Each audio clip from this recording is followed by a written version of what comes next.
This is February 21st board meeting.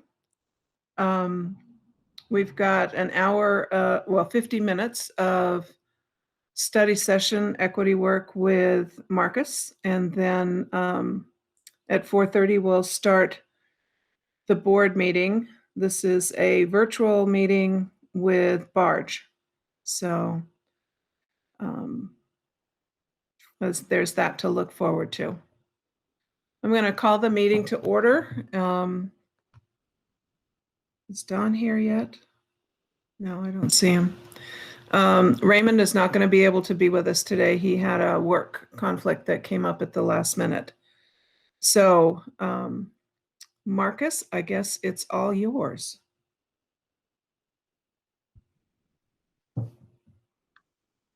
Great. Good afternoon. I'm really excited to continue the conversation we started with before. I'm finding it, I guess, maybe useful for myself, for my own framing, hopefully for some other folks to try to start these just picking back up, remembering why we're having this conversation and where we're at with the conversation. And I had sent out, I think you guys have we were looking at the 2 chapters from the Kindy book, and we were putting into practice what we're doing with the Singleton book. But I just wanted to start with kind of a reminder about why we are being so intentional about leading and centering race. So I'm going to try to present just as a frame. So we're on condition 4 of courageous conversation. Condition 4 is asking us to really be intentional about the parameters of the conversation, be explicit about how many people are participating, what prompts are we using for the discussion, how much time are we using for listening and speaking. It's really talking about the need for when you're going to be having conversations about race to just be intentional about the things that you're doing in having that conversation. And as a board, that's what I've been trying to do in all of these conversations that we've been having. Also, the conversation that we've been having outside of here with cabinet and district leaders is really working towards, by the end of this year, we want to be able to conduct an equity audit of the district and to be able to be in a place to receive what comes out of that equity audit. And so there is some vocabulary around race and equity that we need to be, that we need to have experienced in order to be able to really receive that information when it comes out. If the information starts to surface that we have a problem with race or racism in particular areas, but we haven't built up our ability to really have some real meaningful conversations around race and equity, then we're going to be in a place of trouble. So I also was looking at who else is having these conversations. From OSPI this morning, we had someone presenting to us who shared this from me, and I hadn't even seen it, but it's from the OSPI's priorities from early and secondary school emergency relief funds. And it says, the impacts of fear, hatred, systemic and structural racism within institutions cannot be ignored, and they yield tragic outcomes. Washington's public education system must engage in anti-racist capacity building, leadership, and resource allocation. Dismantling systemically racist structures will make progress on inclusivity and will better serve students of color, students with disabilities, students who are English language learners, students who are migratory, students experiencing homelessness, students in foster care, students experiencing intergenerational poverty, and students who identify as LGBTQ+. So I wanted to just ask maybe board members take a second, reflect on this. Like, what do you think about this particular statement from OSPI?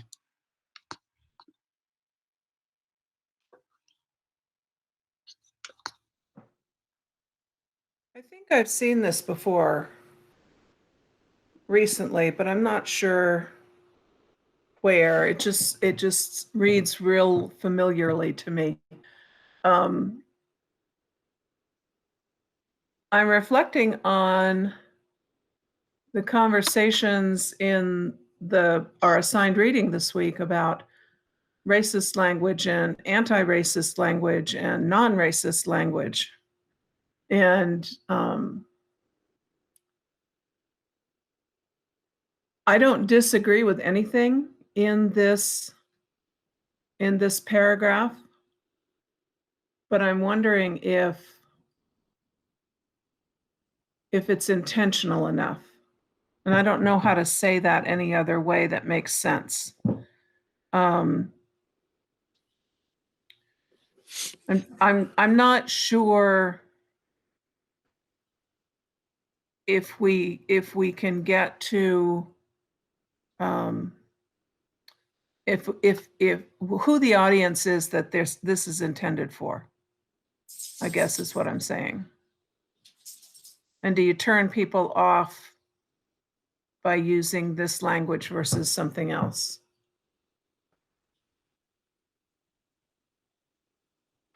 Any other thoughts? Well, I'm encouraged by the fact that this statement is there and that they've put it right out front, and they're pretty strong about it. It says we must engage in anti-racist capacity building and resource allocation. To me, that's a really strong statement, and I think I'm glad that we have, through these conversations, have begun that process here. And but I think, yeah, and I'm reminded to it by just this morning's newspaper when I read that 4 times as many people with Hispanic names had their votes thrown out for signature problems. Now, I don't assume that that's necessarily racism, but there's something in the system that Yakima that's not working for voters, and it just there probably is some unconscious bias going on there to cause that disparity. So it speaks to, there are things that we think things are all okay in our community, and they aren't necessarily all okay. So it's important we keep looking at things in the schools and in the system. So again, I love this statement. I think it really puts the onus on us to keep doing this work. I agree with Norm. I was really encouraged to read this, and I like that the statement uses very intentional language, particularly after reading the Kendi book around definitions. And so I like that they specifically use the word anti-racist. I think there's a lot of words, a lot of, I guess, what could be considered softer words that are easier to swallow that could be used here. And I like that this statement doesn't use those words. Anti-racist is a really strong statement that certainly is needed. It doesn't, soften the communication to make it easier to swallow. I do think that word is, that phrase anti-racist is, will turn people off, but it's an important word. I also like that we're not just talking about race. We have color, we have disabilities, we have language learners, migratory students, homeless students, foster care students. And so we talk about all of these different groups of students that experience that are disadvantaged in one or more ways. So I like that we talk about all of those different kinds of students that need extra assistance. Yeah, I think one of the questions that people get asked who are trying to lead these kind of conversations is why such an intense focus on race.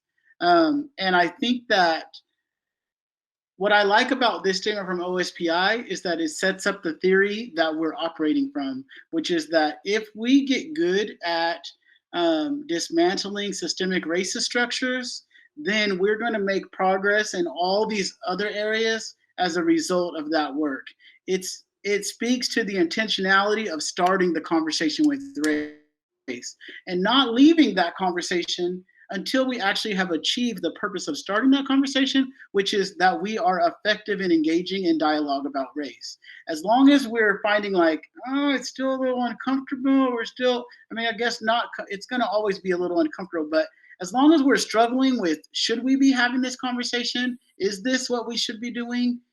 Then we really need to continue to dig into it, because the theory here, and this is not Marcus, this is OSPI, is that if we do this first, it is going to impact all these other areas as well. And that's what really excited me when I saw this statement, and I really believe that, and that's why I have started every one of these conversations. Everyone who asked me, can you do some equity work with us? I'm like, we're going to start with talking about race, because if we become effective in talking about race and addressing racial disparities, it's going to have an impact on all the other disparities that we also want to hit. WASDA has their statement: equity is foundational to the work of WASDA. Educational equity can only exist when a student's level of opportunity and achievement cannot be predicted based on race, characteristics, or circumstances. Therefore, we must eliminate any discriminatory practices and prejudice within our state's public education system. So they're saying the same thing, that we have to start with that work. I was sent a document that you all received, Reimagining School Board Leadership Actions for Equity. The National School Boards Association recognizes that based on factors including but not limited to disability, race, ethnicity, and socioeconomic status, students are deprived of equitable educational opportunities. Operating with an equity lens empowers school board members to intentionally allocate resources, instruction opportunities according to need, requiring discriminatory practices, prejudices, and beliefs to be identified and eradicated. So the reason I'm bringing these up is because I just think everyone seems to be in agreement at all levels working on this, that this is a conversation that we need to have and work that we need to engage in. And so I'm really encouraged by the fact that the Yakima School Board has set aside this time to do this work. And I just want to always start our conversations with, this is why this is critically important and why we're making the investment in conversations about race up front. It's not ending with race, but we are starting with race. So I wanted to ask you about the book. I had you switch what you read. So I asked you to choose a quote or passage from either the introduction or the first chapter of the Kendi book. So if we could start with Graciela, if you have any passage out of there that you want to start with, that would be great. Sure. So I had several things underlined. I think I'll go with on page 19 at the bottom, this last paragraph, the quote from President Lyndon Johnson: "You do not take a person who for years has been hobbled by chains and liberate him, bringing him up to the starting line of a race, and then say, you are free to compete with all the others and still justly believe that you have been fair, that you have been completely fair." I thought that was a really powerful statement, because I think there's a perception out there that, hey, because we have all these laws, everything's fair and equitable now, so nobody needs to be treated differently. We're all on the same playing field. You know, if you just pick yourself up by the bootstraps, you know, you'll be fine. And so that statement really says very clearly that, no, you can't just pick yourself up by the bootstraps. There's generations of stuff that have to be unpacked, and that there still is a lot of work to do to level set the playing field. One point, at some time in the future, when the playing field is truly level and we are all at the same place when we start a race, great, you know, we don't need all of these additional supports like affirmative action or, you know, whatever other things are out there. So I thought that was just a really strong statement that is very clear on, just because there's laws in place that say, you know, everyone has equal opportunity and everyone has equal rights, doesn't mean that it actually happens, and doesn't mean that we're all at the same playing field. Norm, what do you think about the passage that Graciela picked out?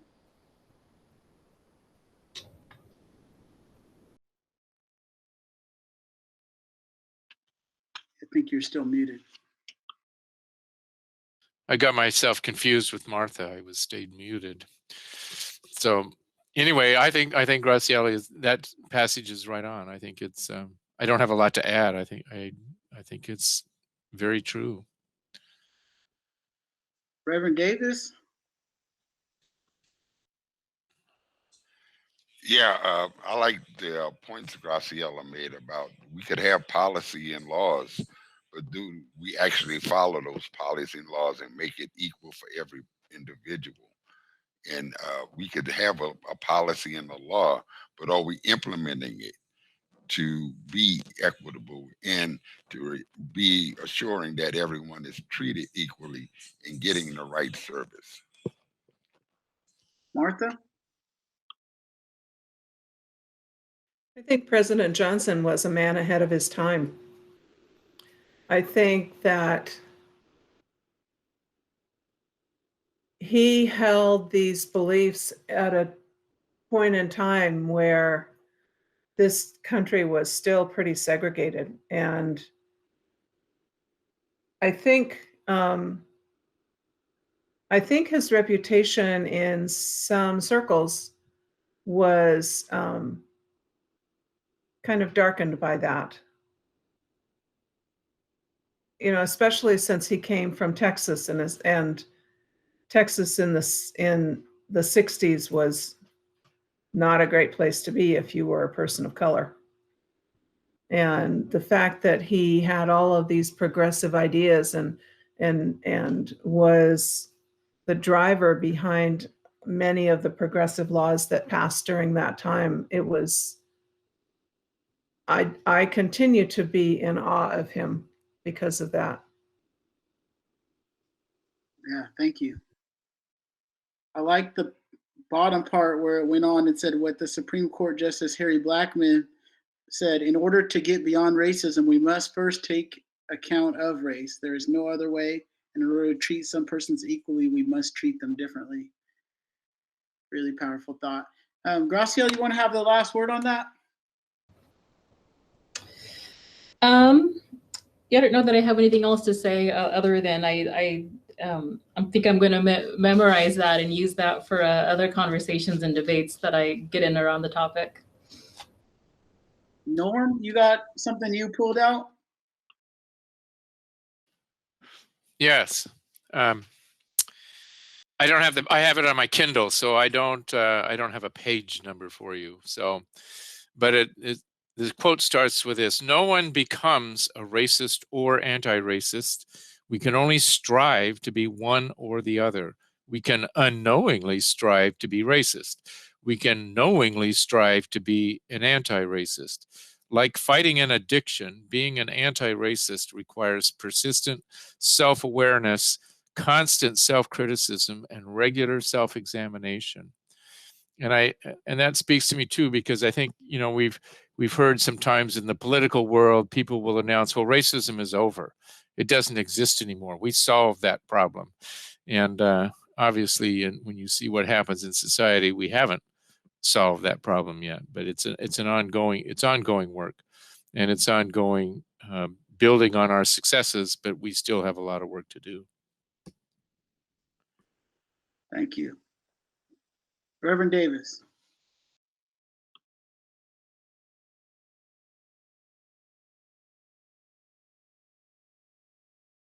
Oh, he's muted too. You guys are gonna have to stop calling and pulling. No. That's on me because my mind was on another level. You guys all. Yeah. I wish I would have known what page that was on so I could have followed to get the gist of it. But some of the things Norm said was that we got to be intentional in working on this race thing. And if we're not intentional, then we're defeating the purpose. If we're just going along band-aiding, it's not doing anything, right, to overcome it, right? And that's, you know, I'm looking for that passage, you know. Yeah, it's on page 23. It's the next to last paragraph in the chapter. I don't have page numbers, but yeah.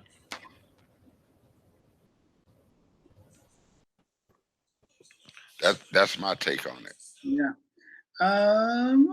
Martha.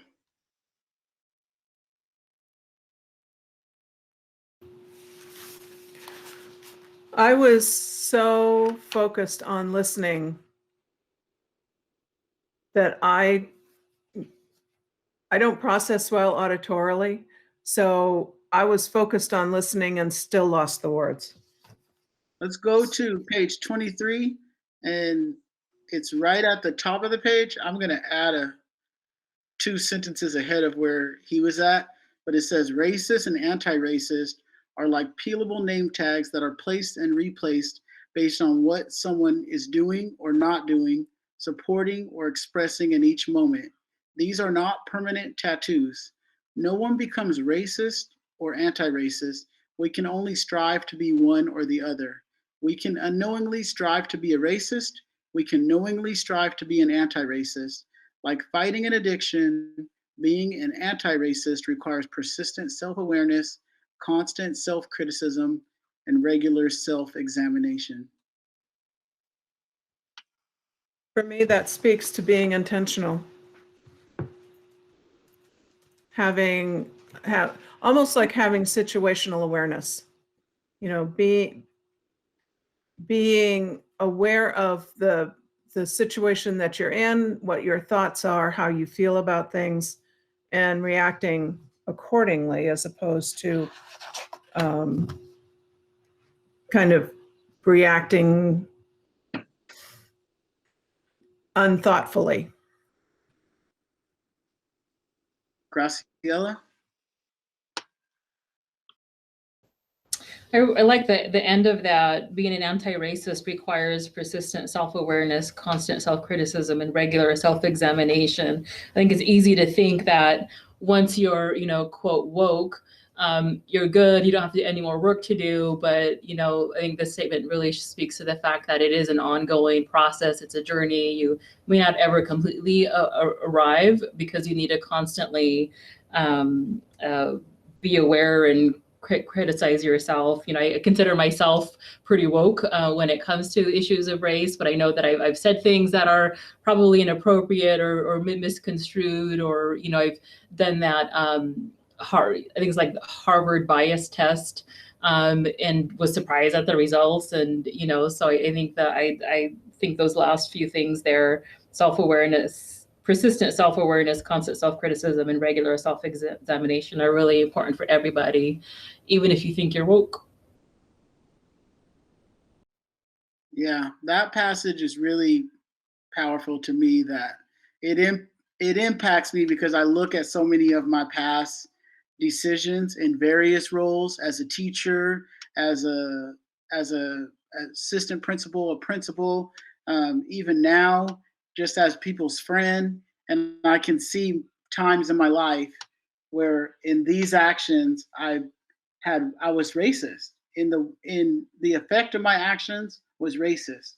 And I like the way that he puts that, and I like the way that he models it by showing times in his life where he has behaved in racist ways and reflecting on those. And so I think, we had someone say, well, do you blame all the inequities in school on people, racist people? Well, not in the way that we have defined racism coming up, to where a racist is a person who holds this belief about another person. And we don't have people like that on that level, where we're consciously holding a belief that this person has less value than this person. But the effects of our decisions, our actions, our policies, if they lead to a widening of racial disparities, then it's a racist. The action is racist, and we have to recognize that. And when we are the one who are endorsing or implementing that action, then we are behaving as a racist in those contexts. And so I like the way he sets that up. Norm, last word.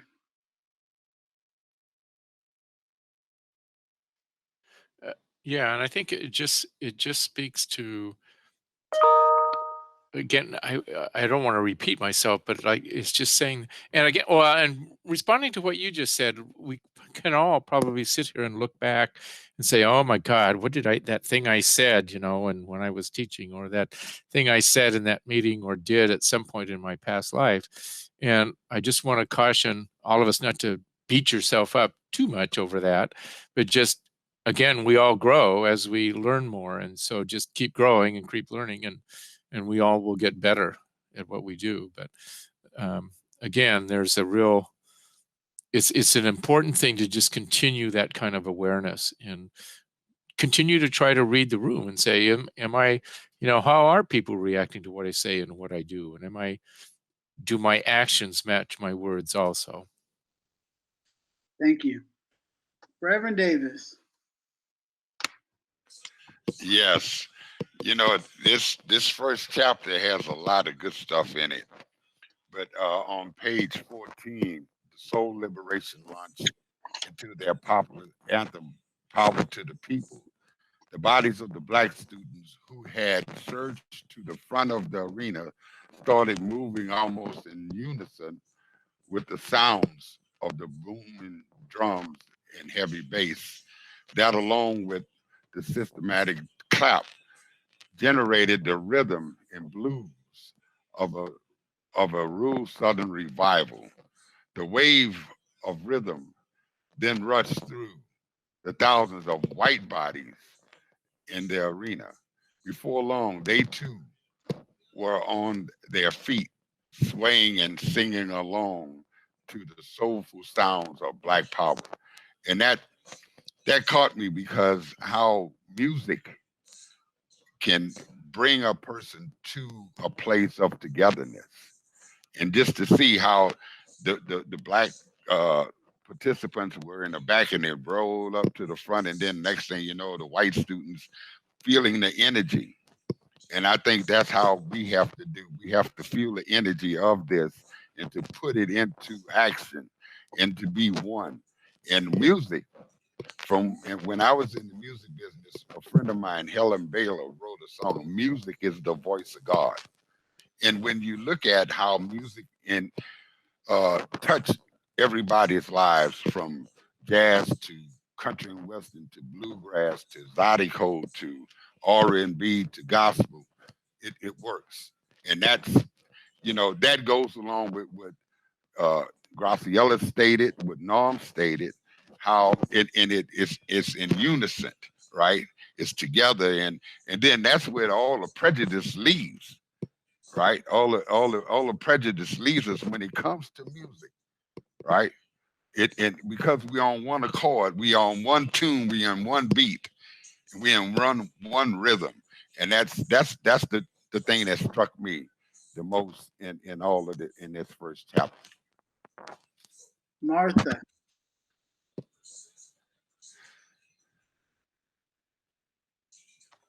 When I read that, what struck me was that music is a common denominator between all cultures and all ethnicities and all races. People can relate to music, whether it's their music that they commonly listen to, or if it's a different type of music, they can still relate to the music. And I appreciated that passage.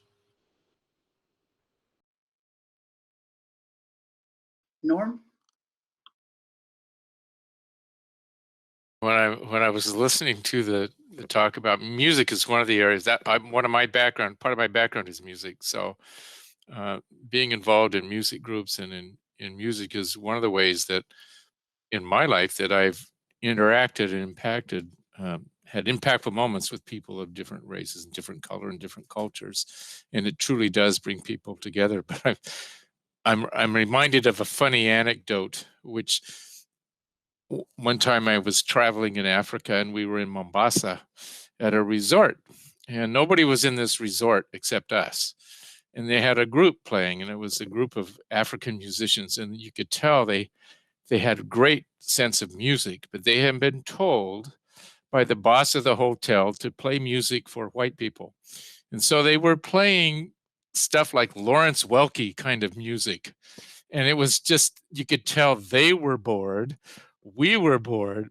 And I asked him, I said, can I like what you guys are great, but why don't you play some music you like and you love? And they were so afraid to do it. They couldn't do it. They wouldn't do it because the boss had told them no. And I thought that was one of the saddest moments of my life, because I knew that if these guys would play the music they really felt and loved, we would be having a whole different experience, all of us. And it was that music thing just at that time was a barrier, and it was sad. But music is yeah, it really speaks to me too. There's a lesson in what you just said. Graciela? Yeah, I guess agree with what everyone said. Music is such a unifying medium.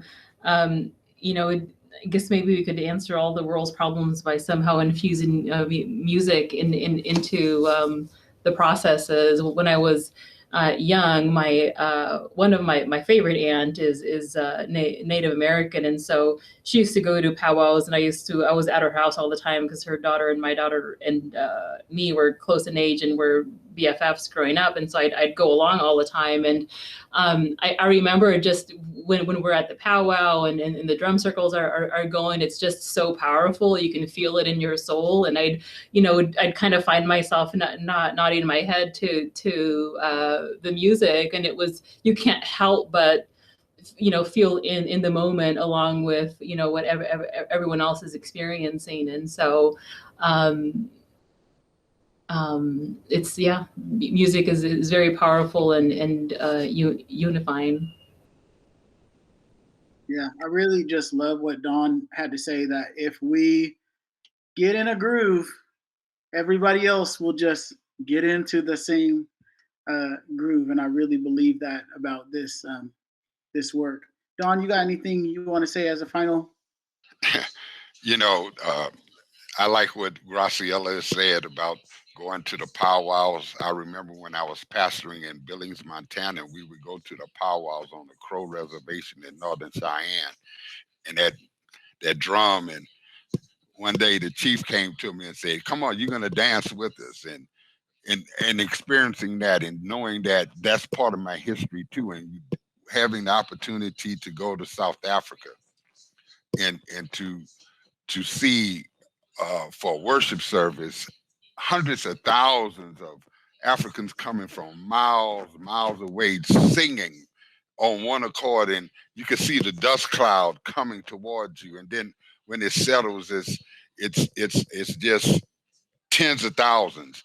And then promoting concerts and seeing the difference from Rolling Stones to to country and western to Kenny Rogers and Dolly Parton, and just seeing all of that in R&B and gospel, and doing R&B and gospel together and some rock and roll, and just to see how everybody be on one accord, because it's one beat, and it's that's just that part just got to me. It just struck a chord in my heart that if we can just let the rhythm take over, we can accomplish greatness in ending systematic racism in all areas, not just in the school district, but in politics and all across the genre. Martha, you have a quote? My passage is on the bottom of page 9. It reads, racist is not, as Richard Spencer argues, a pejorative. It is not the worst word in the English language. It is not the equivalent of a slur. It is a descriptive. And the only way to undo racism is to consistently identify and describe it, and then dismantle it. The attempt to turn this usefully descriptive term into an almost unusable slur is, of course, designed to do the opposite, to freeze us into inaction. And when you want me to tell you why that's important to me? Yes, please. So when I was reading that, I reflected back on a conversation I had not too long ago with someone who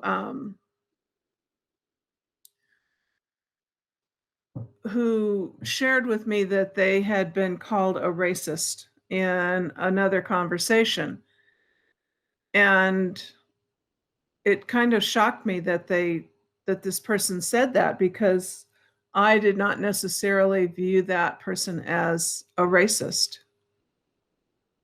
But then as I read this, I thought to myself, okay, so if this is a descriptor, then it's my definition of racism that I'm attaching to, or racist that I'm attaching to this conversation.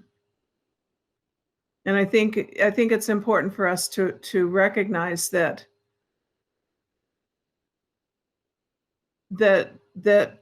term really is not a slur, and maybe that's part of what we have to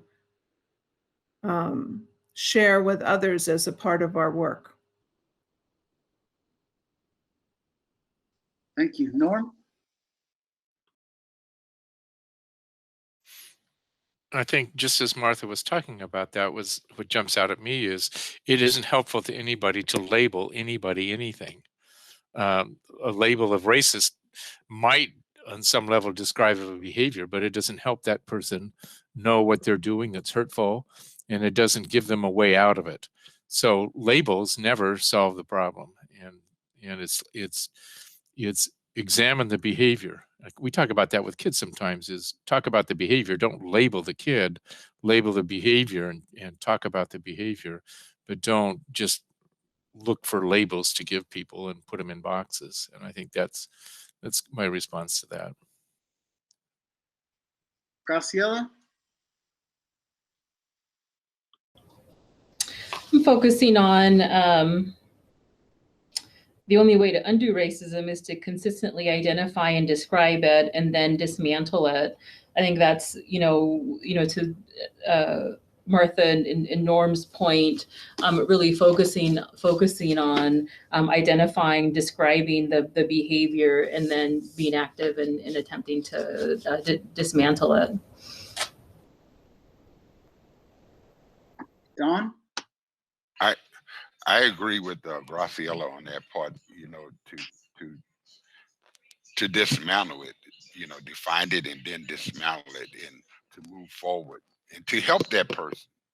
Like Martha said, that she had that conversation with the individual, and then in her thinking, well, you're not racist, but then you help that person along the way. That's how you dismantle it, by leading by example and sharing your experience, your strength, right?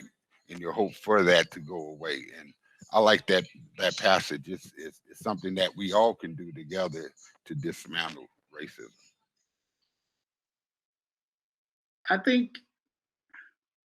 don't know. I would almost want to make you guys go another round on this, because what I heard from the text and what I heard from Martha was more, this is a word that may be useful and necessary at different points in time to describe something that's taking place.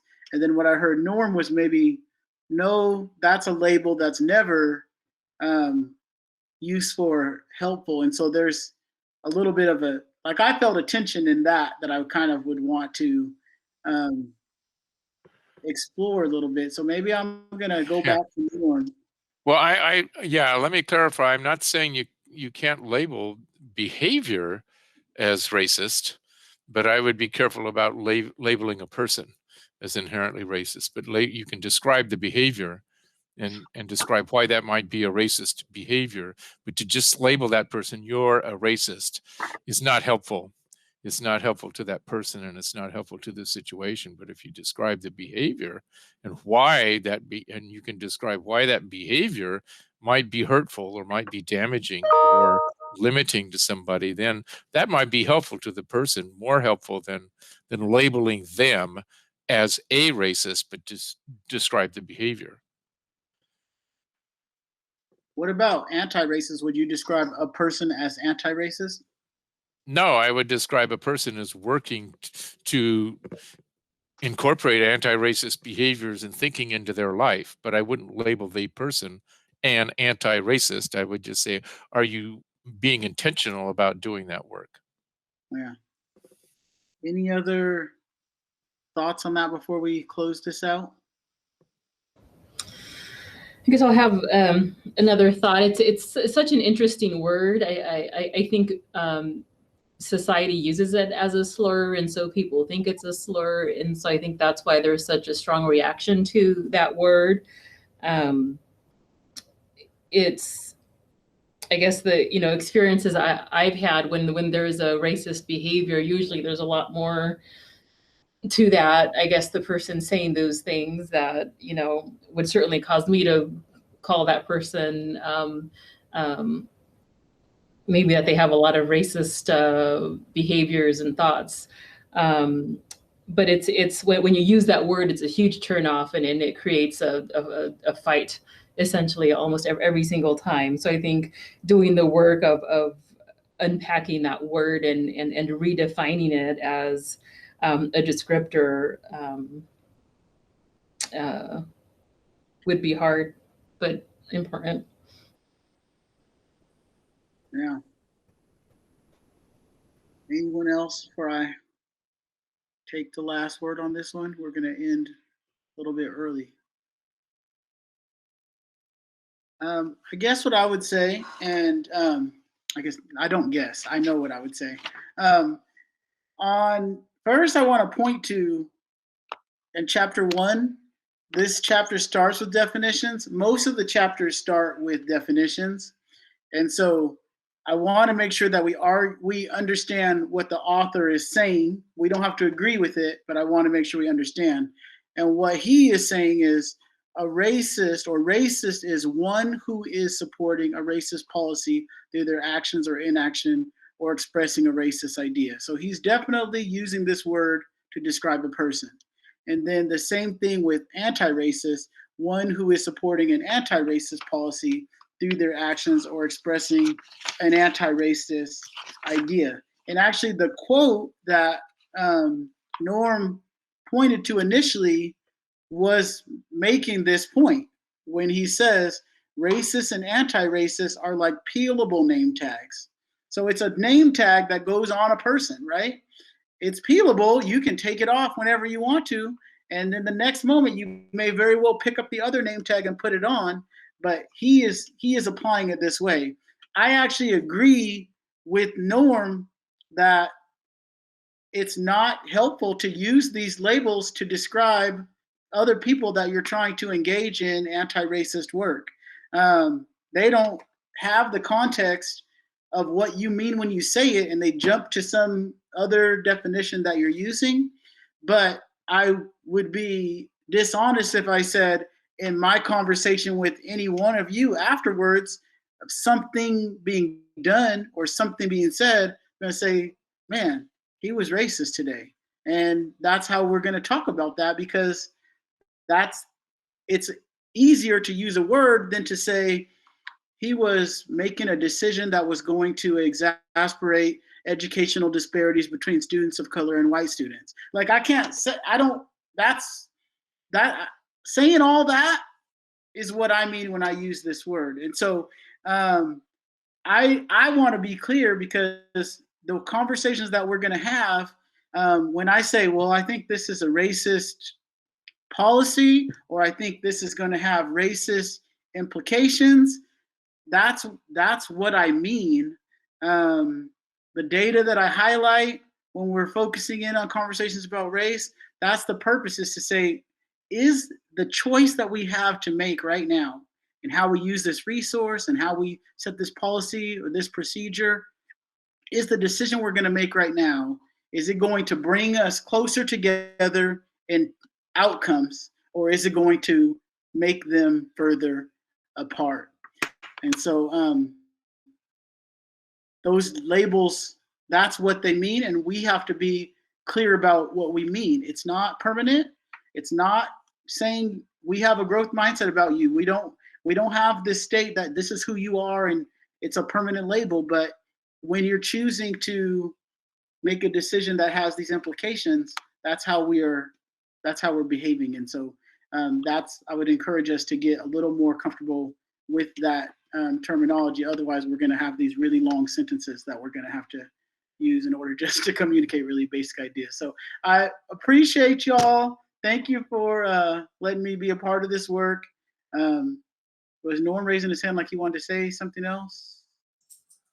No, my wife just came in the door and I had to give her a quick message. So. All right. So appreciate y'all, and we shall speak again. So thank you. I do have one commercial announcement, though, that is related to this topic.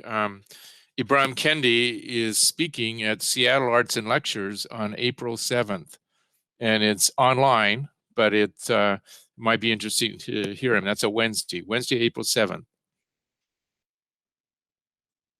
Do you have a time, Norm? I don't have a time, but Seattle Arts and Lectures has a website, so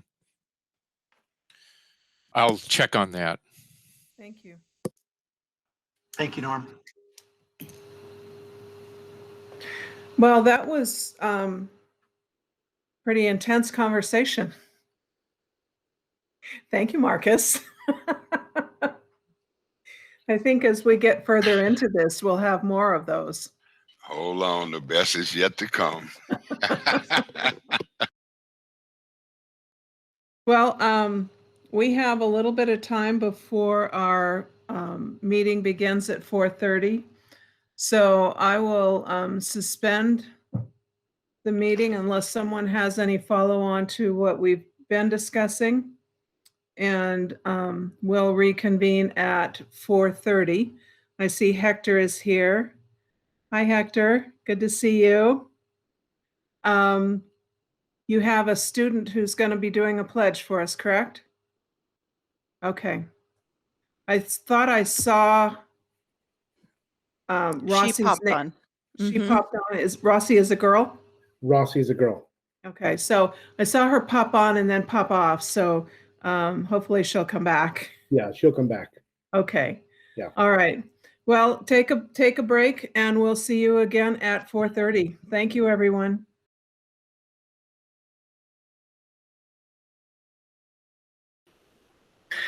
Welcome back, everyone. It's nice to see so many people in our board meeting. I'm going to call the board meeting to order. Before I forget, I want to ask Jennifer to call the roll for board members who are present, please. Donald Davis Jr., Here. Graciela Villanueva, Here. Martha Rice, Here. Raymond Navarro Jr. is absent today, Norm Walker. Here. Thank you. Thank you, Jennifer. We have some very special guests with us today. Typically we would be, pre-COVID, we would have been in Barge Lincoln for a school visit. But since we've been restricted from having in-person meetings, we have not been able to do that. So I want to thank Hector for being here with us today. And you have some very special people who are with you. And would you please introduce your staff and students who are with you today? Absolutely. Well, welcome. My name is Hector Mendez, principal at Barge Lincoln, and I do want to thank the superintendent, the school board members for this time. My evaluator Clint, I know he's on here somewhere, just for your guys' hard work and efforts. But I do have some great people to share this with, the great work we're doing here. We're going to be sharing with me. First off, I'd like to thank Tori Brennan, my assistant principal. It's a shared leadership for sure here at Barge. Great asset to Barge Lincoln. Then we have a couple of students, a fifth grade student, Rosie Diaz, if you'd wave your hand.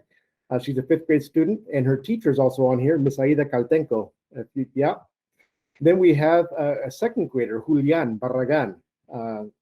He's our second grade student in Miss McDonald's classroom. So I'm going to have Rosie start us off with the Pledge of Allegiance. If you hit us off, Ms. Rosie. Please stand.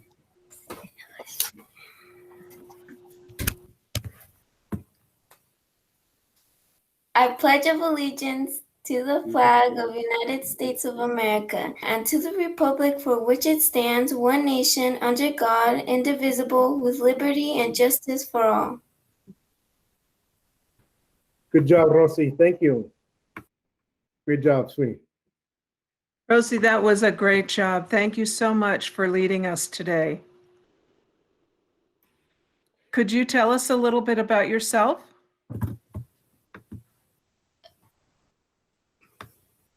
Good afternoon, buenas tardes. My name is Rosy Diaz, and I am a 5th grade student at Barge Lincoln. I have attended Barge Lincoln since preschool, and my current teacher is Ms. Caltenco. I can't wait to return to school next month, and I thank you for allowing me and my classmates to return to school safely. Rosie, what are you looking forward to most about going back to school? Seeing all my friends and my teachers in person. Yeah.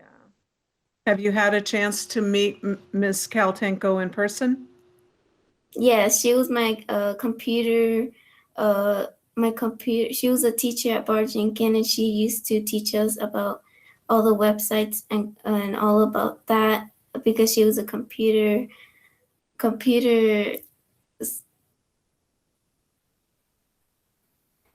She used to teach us a lot about that. So Yeah, that probably came in pretty handy this year, didn't it? Yes, it did. Rosie, I'm going to let the rest of the board members say hello, and they may have a question for you. Okay. Graciela? Hi, Rosie. I'm Graciela. What's your favorite book? My favorite book has to be the Harry Potter. Ooh, those are good books. Is there anyone in particular that you really like? The first one, because it talks about Harry and all of his friends being funny. That is a really good book. Is there anything that you're worried about going back to school in person? I'm worried about getting sick and getting other people sick, but as long as I wash my hands and keep everything clean, I'll be good. Okay, awesome. And thank you so much for being here. You did a really good job on the Pledge of Allegiance. Thank you. Don? Hi, Rosie. Hi. That beautiful smile. What's your favorite subject in school? My favorite subject has to be math because it's really fun. Yeah, you look like a math geek. I know you're doing great in math, and keep up the great work, Rosie. We're so proud of you, and we can't wait to see you back in school. It's okay to love math. I do too. Thank you. Norm?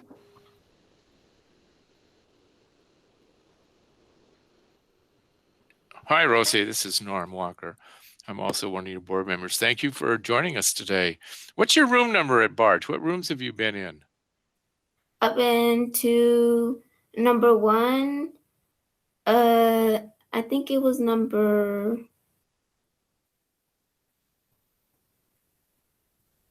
for my grades. Yeah. Yeah. What rooms did you go to? I remembered only 1 because that was my first time being in the actual school. Oh, okay. Yeah, I know you can't be there right now, can you? Do you know what room Ms. Kaltenko was in? No, but I know that she's 25. Okay. I saw that and I thought 7. Well, I asked because many, many years ago, long before you were born, my very first teaching job was at Barge Lincoln. And I have really fond memories of that school and all the people that were there, most of whom are probably retired now. But I walked the halls that you walk, so I kind of know what your school looks like. I hope we get to come visit sometime. So thanks again for speaking today. And I also know your teacher. I think she was a student of mine at Davis High School one time, if it's the same Aida Cartenco that went there when I worked there. So small world that we live in. Either that or it makes you feel really old, right? Well, that too. I think it's the old part. Rosie, thank you for joining us today. It's always a pleasure when we can have a student join us and say the pledge for us. And we hope that one of these days we'll be able to get back into your school building and maybe see you. Do you know which middle school you're going to go to? Washington. It's a good school. You're going to have to buckle down. Thank you. Thank you for joining us today. You're welcome to stay if you want, but I completely understand if there's things like homework or dinner or something that's calling your name. So thanks a lot for being here today, Rosie. Thank you. She'll Okay. actually speak later on. So I'm sorry? I said she'll actually speak a little bit more later on. Oh, okay. That's fun. I do want to let folks know that we are still holding our board meetings remotely. Last week, we learned that, well, I'll start at the beginning. In the middle of January, the legislature passed Senate Concurrent Resolution 8402, which extends the governor's emergency proclamations, including the one that governed Open Public Meetings Act and public meetings. And that one was 20-28. And it extended those until the termination of the state of emergency or until rescinded by governor or legislative action, whichever occurs first. Last week, we learned that by moving into phase 2, we have the option of going to in-person meetings, but we have to follow a checklist of, I think, 16 different criteria. And so the process of reviewing that criteria is a little arduous. So we'll be talking about that today, later on in the meeting. And wanted to let folks know that because we are in remote status, there'll be no public comment during this meeting, but members of the community or staff members are welcome to communicate with the board and or the superintendent via email or postal mail. Thank you all for joining us today. And as our meetings change, we'll certainly let you know.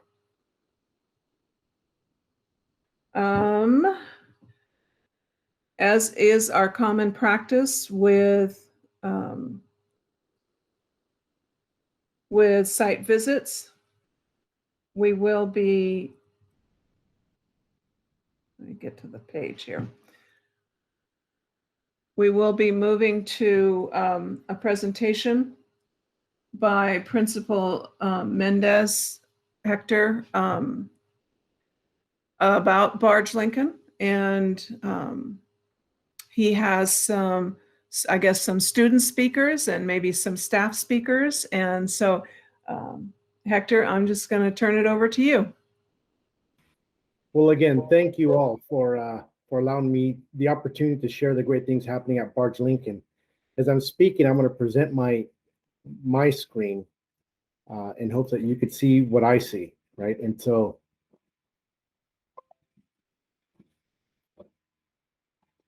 we can see it. Thank you. fantastic.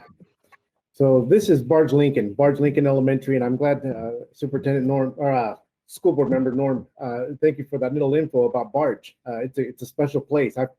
I've been here for almost 20 years now, and I love it every year. I fall in love with it more and more, not only the school, but the community. But I appreciate everyone. As I'm presenting, if you have questions, I have Mrs. Brennan, my assistant principal, help me out. And please don't hesitate to stop if you have a question that comes up. I do want to present some students and a group that will perform for you here shortly. And they're rock stars. So before I get into that, though, I do want to tell you, here's our vision and mission statement. When you walk into Barge Lincoln, this is what you'll run into.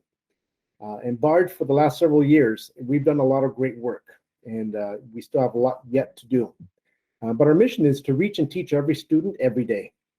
And then Barge Lincoln students are supported and confident as they build learning habits to master rigorous standards. That's who we are. And that's what we've been doing for a long time, and we're going to continue to do. We've been defying the odds, if you hear that, because we're trying to be competitive as competitive as anyone else.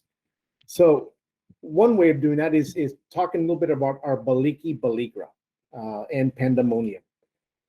The group led by teacher Miss Marie Webb, she's not there, but they're on screen right now. They're going to perform for you here in just a little bit.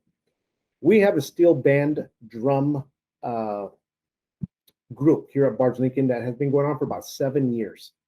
The former principal, if you're familiar with Stacy Drake, she and the teacher who did her master's thesis on steel drums in high poverty schools such as Barge Lincoln, we decided to put that into practice 7 years ago, and here we are 7 years later.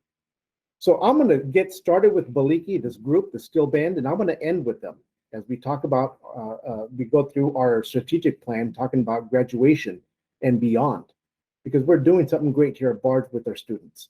So that being said, I'm going to introduce some of the people. I know it's hard to see, but there is on the screen our steel band. We only invited 5 students due to social distancing and a number of drums that we can fit in our room. But we have 5 students, 1 4th grader, 4 5th graders. So Michelle, would you just raise your hand real quick? I know she's going to speak, but Michelle. And then we have Tatiana. She's in here somewhere. There she is. Next to that Tatiana yellow shirt is Diego. Behind Diego, kind of hard to see, we have Juliana. And next to Juliana is Gabriel. There he is. And so I'm going to have Michelle. She's going to open us up with some information about our steel band. Michelle, if you walk up and if you'll speak loudly, please.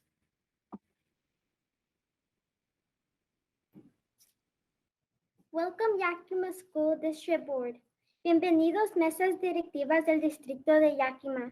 My name is Michelle Flores and I'm a Baliki Steel Drum Band member. I started Baliki last year as a 3rd grader. This is my 2nd year. None of us have been able to play since March 2020. So it's almost like playing for the first time all over again for you.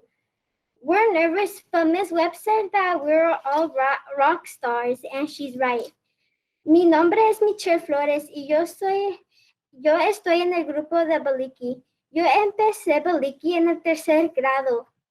El año pasado, este es mi 2º año. Ninguno de nosotros hemos podido tocar desde el marzo del año pasado.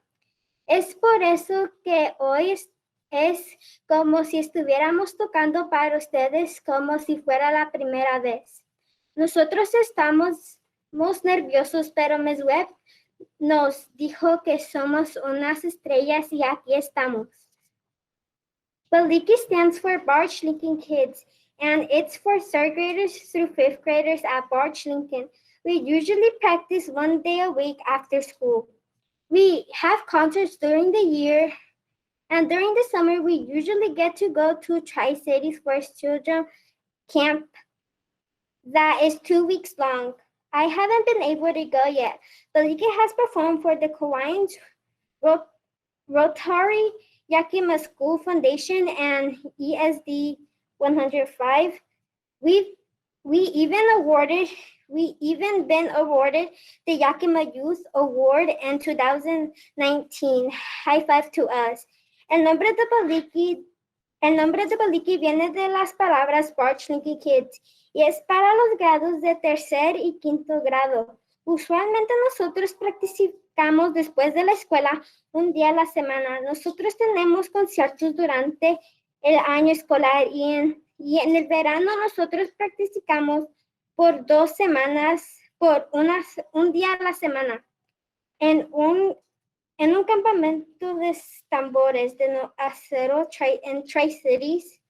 Yo no he podido ir todavía. Baliki ha presentado al Hawaii's Royalty y a la Fundación de Yakima Schools y Ysd 105. En el año 2019 ganamos el premio de Yakima Youth. Did you know there are also 2 other steel drum groups, Balikra and Pandemonium? These groups are for former Bart Lincoln students who still like to play steel drums. Balikra has performed for Kawines and with the Yakima Man Tour. And Pandemonium opened for season's show Blatzi Marti Grass 2020 and was scheduled to play last spring in the first ever Food Truck Wars here in Yakima before COVID hit. See, we're rock stars. ¿Sabían que hay otros 2 grupos de tambores? Sí, tenemos a Balikra y a Pandemonium. Estos grupos son para los estudiantes que fueron a Barge Lincoln y que quieren seguir practicando.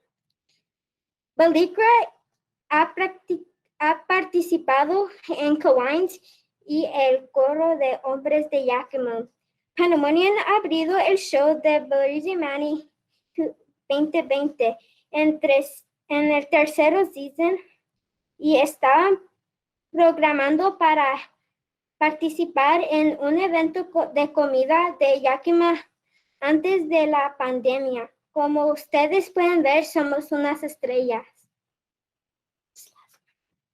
Today you will see a small group of Baliki students perform.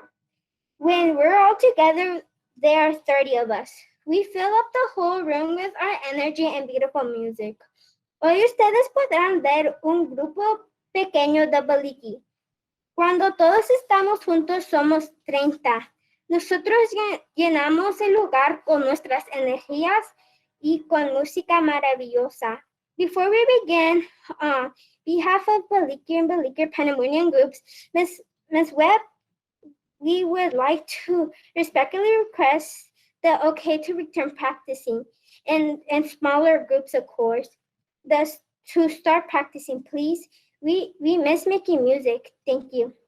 Antes de empezar, nos gustaría pedir permiso con todo respeto para regresar a practicar en grupos pequeños, por supuesto.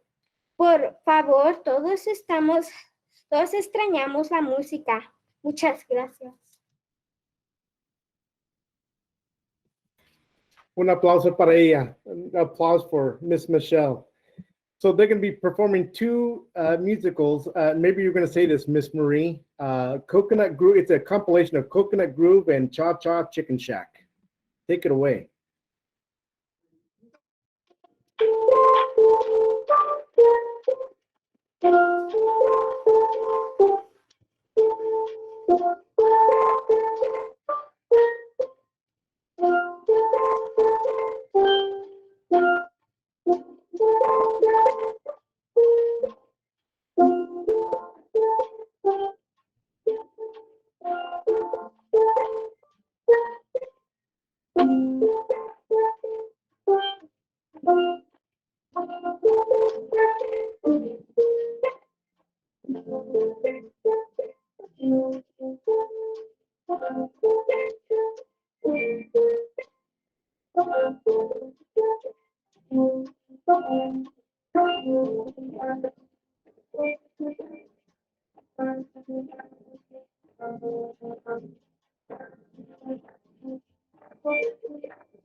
Yay, Mendoza Road.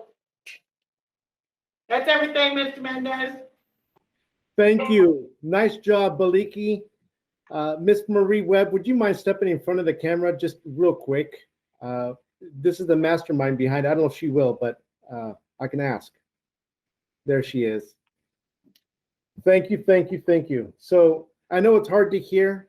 We look forward to our kids coming back and practicing regularly once we get back into school. So let me go back to presenting. So continue on. Thank you, guys. We're going to get into the Ysd Strategic Plan, and I know my time is limited, so I'm going to whip through these, but I do want to take some time to explain some of these slides. I want to say thank you first to our community, to our school board, to our superintendent and cabinet for making this happen. It's nice to see all the arrows aligned with a common goal and a common purpose, right? And 2020 we're looking for 2026 and beyond. And so it's a huge commitment, and it's a rewarding one as well. So I'm going to get into this as we move forward into our strategic plan and how we at Barge Lincoln, we're aligning everything towards this plan. But I also want to tell you that I'm going to share with you 3 years worth of data. And so when we're talking about Barge Lincoln, I'm talking about the last 3 years. And I think it's fair to say that, as Tori, Ms. Brenda, and I have been here for that amount of time as well. So a little bit about who we are. You can see the demographics up there, male and female. It's pretty much split, a little bit more in females than males, but our Hispanic Latino population, a little over 91%. Two or more races, 3.3, and then white is a little over 4. But one thing I want to tell you is that our students, 100% of them were born to be successful. And we need to tell them that at all times, all of them. So Barge Lincoln was recognized 2 years ago now, 1819, for closing gaps. And you guys are probably familiar with the WSF, the Washington School, the framework that came out, and I'll be getting into that later on. But we did close some gaps because we're performing at 6.0 higher based on the data that was released by OSPI. And I'm proud to say that. So speaking of the improvement plan, here is where I'm at. So Barge Lincoln on the left, you've seen this before, I would hope. We're looking at all students here. And the Washington State, the improvement plan is always looking at it every 3 years. So when you're looking at that gray on the far left, it says 2015 to 17, right? And every fourth one after that, or every third one after that, will have the same timeline. I'm only going to look at the third one. So if we look at the gray, the first 3 bar graphs, that gives us a better idea of 2017 to 19. It gives us a more accurate data. So the first 3 bar graphs have to do with all students. In the third bar graph, there's a 6.3. That threshold you see there, I'm sure it's been explained, but that threshold there is when schools in that matrix that they use, schools who are below that threshold are identified for comprehensive through OSPI. And you can see all the way across, just a quick visual, we do have areas, growth for student with disabilities, but we're making growth here at Barge Lincoln. Growth in 4th and 5th grade for sure. And that's where they start their data, is in 4th and 5th grade. In our Hispanic, the third bar graph under the Hispanic population, Latino, 6.4%. Our EL learners, English language learners, at 5.7. Our low income, we barely made it at 6.0. And then our students with disabilities, 3.3. So the 2 areas where we're really trying to really pick up our data was our students with disabilities. That means students with an IEP, but also our EL learners. That's our big focus right now at Barge. Yes, and so when you look at the growth timeline at the bottom, you have the color scheme from orange down to dark blue, and that's going to come into play later on. So dark orange is where you really want to stay away from, which you can see in ours. We have that with students with disabilities. We're making some improvements now. Gray and above, we're making that part of that threshold, so we want to be blue. So then it gets into our goal 1, the early years in our plan. In Barge Lincoln, are the 6 areas where we test our students and the WA kids. We have the cognitive all the way down to social and emotional. Get this, 15% of our students, 15% are prepared at kindergarten. This comes straight out of the OSPI, 15.3%. We have some work to do. And I'm so thankful for our superintendent, our board, our district moving into a direction where we're trying to target our kids at an earlier rate. So before I get there into talking about other things we're doing, like such as transitional kinder, look at our data. And this is just kindergarten data. This is the top, what you see there is our dibbles, the dibbles that we take every year. And for the sake of time, when you look at the key at the bottom left, 2019 and 20, I'm looking at that purple there, right? This was last year. And these are kindergartners in the purple in the first bar graph there. 27% of our students were at grade level in their composite scoring dibbles. But look at this. Look at the middle of the year, which is in January. The same group of kids in purple. Look at the growth that we made. 83%. What we'll never know is to find out what happened, because we closed our schools in March last year, where these kids would have been. So we are doing our best to close that gap for sure. And we know that it has to start with kinder, first grade, and it's going to progress after that. This is dibbles. When you look at the Spanish component, because Barge Lincoln is an early exit school where we teach Spanish the first 3 years, kinder, first and second, based on their language.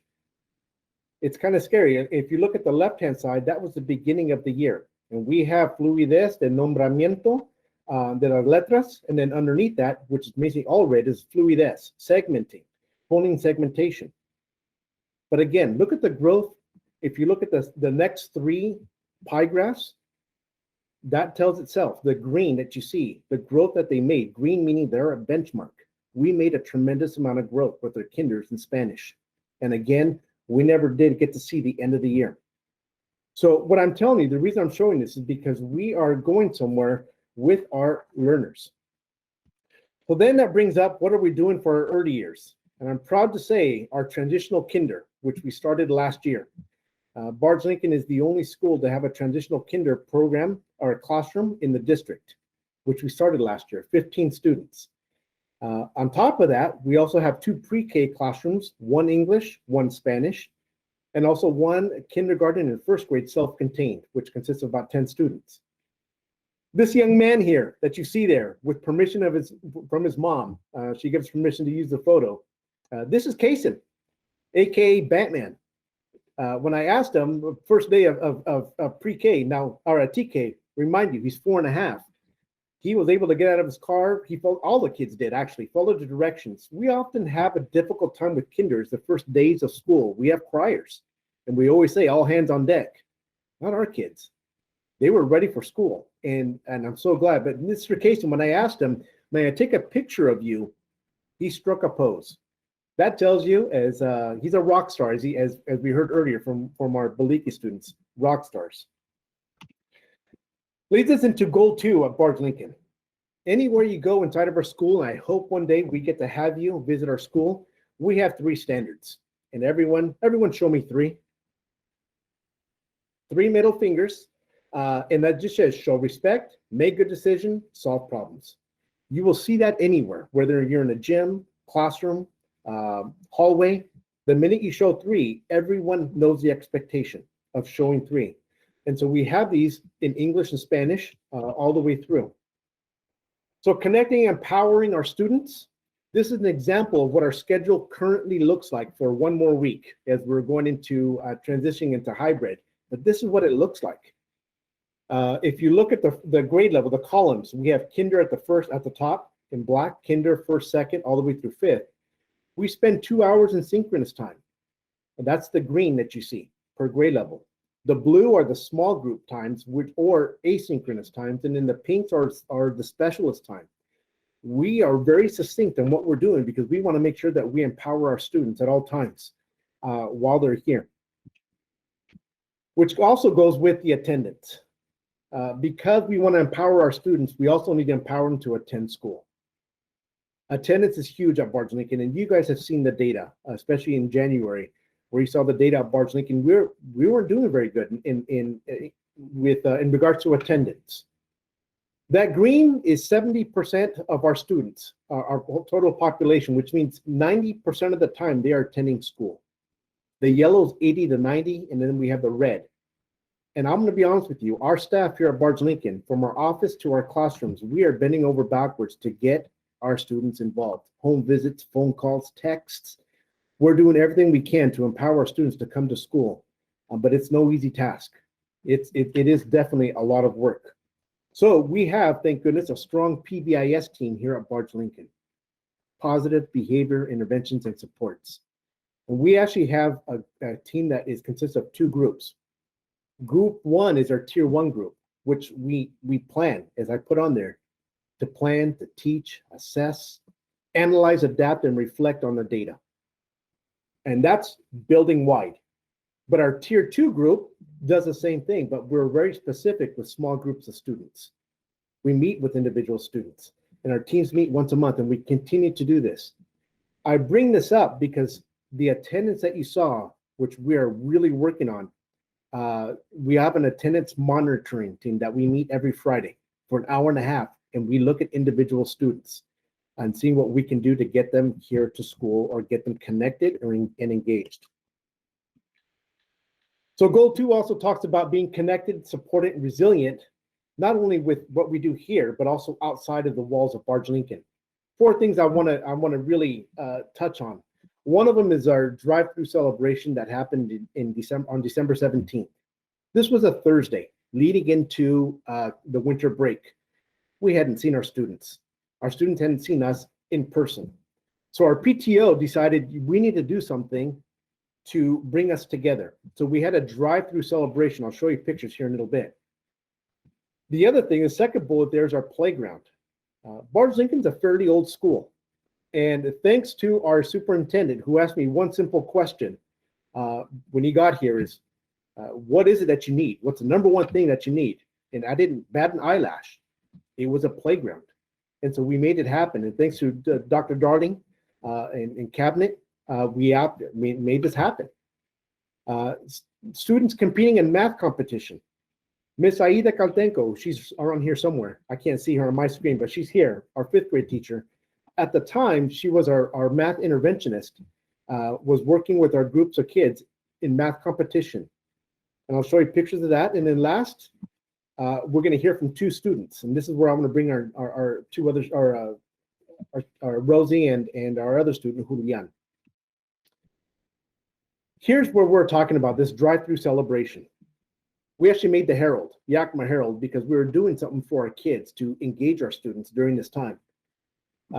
In the middle picture shows our staff. We are social distancing, taking every precaution. Students were driving by, picking up school supplies, including laptop bags that were given to all schools, because we wanted to reward our students, and teachers purchased items for our kids. We had a huge turnout. It ran from 4 to 6:30.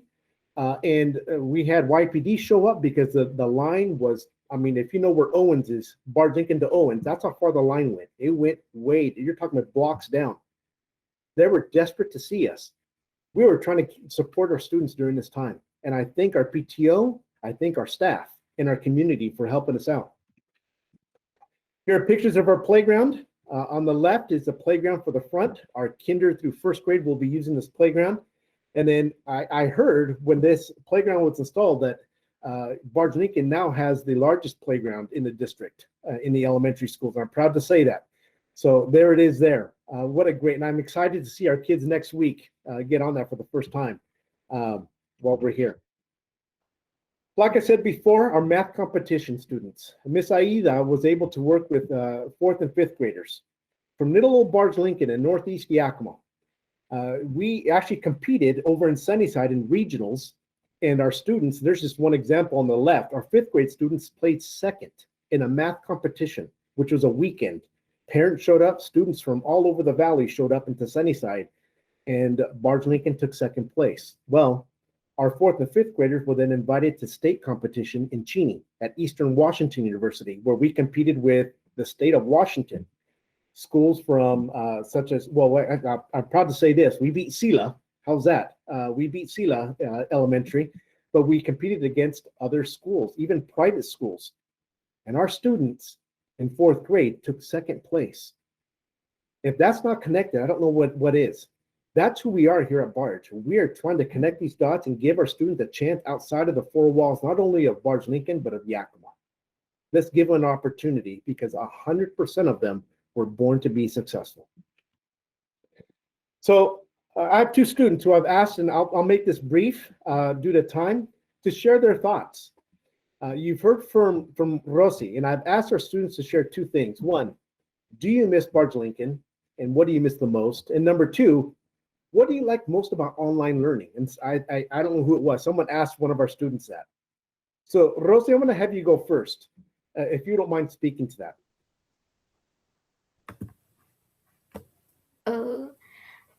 For the first question, for do you miss Barge Lincoln? If so, what do you miss the most? I answered, I do miss Barge Lincoln. I miss sitting down and learning in my classroom. I enjoy learning with my classmates. I like talking to them as we learn from each other and play together. I also miss all the extra activities like leadership and math competition that we cannot participate in right now. And about the learning, what do you like most about online learning? What I like the best about online learning is the fact that we learn how to use new tools, new websites, and we use the computer a lot. Now I feel a lot more comfortable using a computer. I can use my 2 hands when typing, and I have visited NASA, the White House, China, Leavenworth, and I attended the presidential inauguration. Fantastic, and I'll explain that in a little bit. Nice job, Ms. Rosie. The second student that I have on here is a 2nd grade student. Mr. Julian, you're on here somewhere. Mr. Julian, do you miss Barge Lincoln? And if so, what do you miss the most? Playing with my friends. Yeah. Short and sweet. I love that. He said, playing with my friends. What do you miss the most? Playing with his friends. I like that, Julian. Hey, Julian, the second question I have for you is, what do you like most about online or distance learning? Doing workout in PE. Ms. Hernandez, that'll make you proud. She's our PE teacher. As Julian said, working out in PE is what he likes most of online or remote learning. Thank you, Julian. And Julian, I don't know if you have any questions for little Julian, but he's a sweetheart. I chose both these students because they are not shy. Both of them will speak their minds. And so thank you, Julian, for sharing. Yeah, let's give Juliana. Good job. Good job, kiddo. So going back to my slide here. As Rosie said earlier, going back to our attendance, we were really struggling getting our kids online, especially on Wednesdays. Wednesdays is meal distribution day. So today the kids stay at home. They connect with their teachers online. As we were looking at the data, we started off with like 70 students absent on a Wednesday. Then it grew to 90. And then it actually grew up to 160 students. So we thought we need to back up and do something different. So with the help of ILT, we actually ended up, which other schools are doing now as well, creating virtual field trips on Wednesdays to meet with their students. And then we let the students know what they're gonna do for the rest of the day. But as Rosie said, she's visited NASA, Disney. We've got San Diego Zoo, and she said Leavenworth. We're trying to hit local as far as away. And what I like about this is that we are giving the kids an opportunity to see what the world is like outside of Yakima, which is hard to do, especially during this time. So that's what all schools are doing. That's what all teachers are doing at Barge Lincoln on Wednesdays. So goal 3, when we go into goal 3, talk about equitable opportunity to achieve mastery in critical thinking. This information you see in the yellow is our SBA data, and that's just happening. The yellow is just reading. And you can see there, our reading in 3rd, 4th, and 5th, it does increase, but we have some work to do. In math, it's the same. It increases every single grade level. And then we have science at the bottom with almost 38% of our students passing the science. And this is SBA. The reason I bring this back is because we want to make sure that when we're talking about equity in core mastery, that we are providing our students with the best opportunity to succeed. So one way we do that is the 21st Century program, which we started last year with ESD, in conjunction with ESD, is we have 21st Century going on. And students are intentionally invited to participate. If we were in person, it's an after-school program and also a before-school program where kids come in, they finish their homework, play games, what have you. I needed to revamp that and make it intentional. So we look at data to invite our students, and students will we teach the students to close those gaps. But aside from that, then we bring in things that excite them, culinary arts, making food and ingredients, because all that has to do with reading and math. We just try to make it a love of learning above and beyond. And we have staff members that do that. It's a little bit different and more difficult right now as we're virtual, but we're still making it happen. We're still meeting with our students, and all students are intentionally invited. We also had an after-school science club, what we called STEAM, and we connected with our high cap students. And we had a 4th grade teacher who was taking on the science, such as bridges and rocketry. We actually, with the help of the school district, we actually had some 3D machines here in building. You talk about the math that goes into that, it's not easy. But our students were actually applying what they were learning and building things for our own staff, for our teachers. For example, door stops. Our students would design a door stop for each teacher using these 3D machines, and it's all done by students. It was great. We only had it for a year and a half, but I'm looking to start that back up when we return in person. And as I said before, our 4th and 5th graders competing in a math competition with others. So then we get into this Washington Improvement Framework, which I think you've seen many times, and the color scheme that I talked about before. This is measured by student group. So I have all students. I'm looking at the very top left. If you turn your head sideways, it's all students. But then you look at the different subgroups that we have. Early learners, Hispanic, Latino, and low-income students with disabilities, and in white. What I want to really focus on is the 3rd and 4th row. When you talk about ELA, the English language medium, the student growth percentile, we're looking at not only how well the kids did in the SBA at the end of the year, but one thing that I like what OSPI has done within the last 10 years, and we look at really, really well, is to look at the growth that students are making. We often forget that, the growth. So from 4th to 5th grade, if you look at this, the SGP, which is the 3rd row down, all students, 57, we were 57 points in growth, and then 64 in math. The reason it's great is because we beat that threshold that I talked about earlier, that schools below that threshold would go into a comprehensive state. We're not there, except when we look at the students with disabilities. We're still in orange, a light gray, so we have some work to do with students on an IEP. And then near the 3rd from the bottom, we have a regular attendance rate. We know that we are not doing the best with attendance, but we are trying. So our staff, we hit the reset button after the winter break. We were collecting data from the beginning of the year through the end of December. And it was disheartening to see 67, 68% of your students come to school regularly. So we hit the reset button, and now we're in the 70s, which is an increase. And that's what I wanted to see, because I need to rejuvenate our staff, because it's hard to see the same results over and over. But I say that because it has to do with closing these gaps. So equitable opportunity for students, you've seen these lines before. On the left-hand side, the left slide, this is Barge Lincoln versus Washington State. You see this line on the left-hand slide, it's a diagonal line. That is a line that you want to remain above, because that's the median line. That's where the average is. When we look at math and reading, you can see Barge Lincoln is just one of those dots. Every school represents one of those dots. It's hard to see, but it's a visual for us. And Barge Lincoln is above the line, but barely. On the right-hand side, it's Barge Lincoln versus the rest of the state in reading. and we're 0.5 above the line compared to all the other schools. I would love to see that at 1.0, right? We're not there yet. The slide on the left, it was supposed to be a math slide, and I was looking for it right before this meeting, because in math, when you look at Barge Lincoln compared to other schools in our own ESD, in our own area, we're one of the top schools, believe it or not. And I was trying to find that slide, so I apologize. But on the right, Barge Lincoln versus ELA, or reading, against other schools just within our area.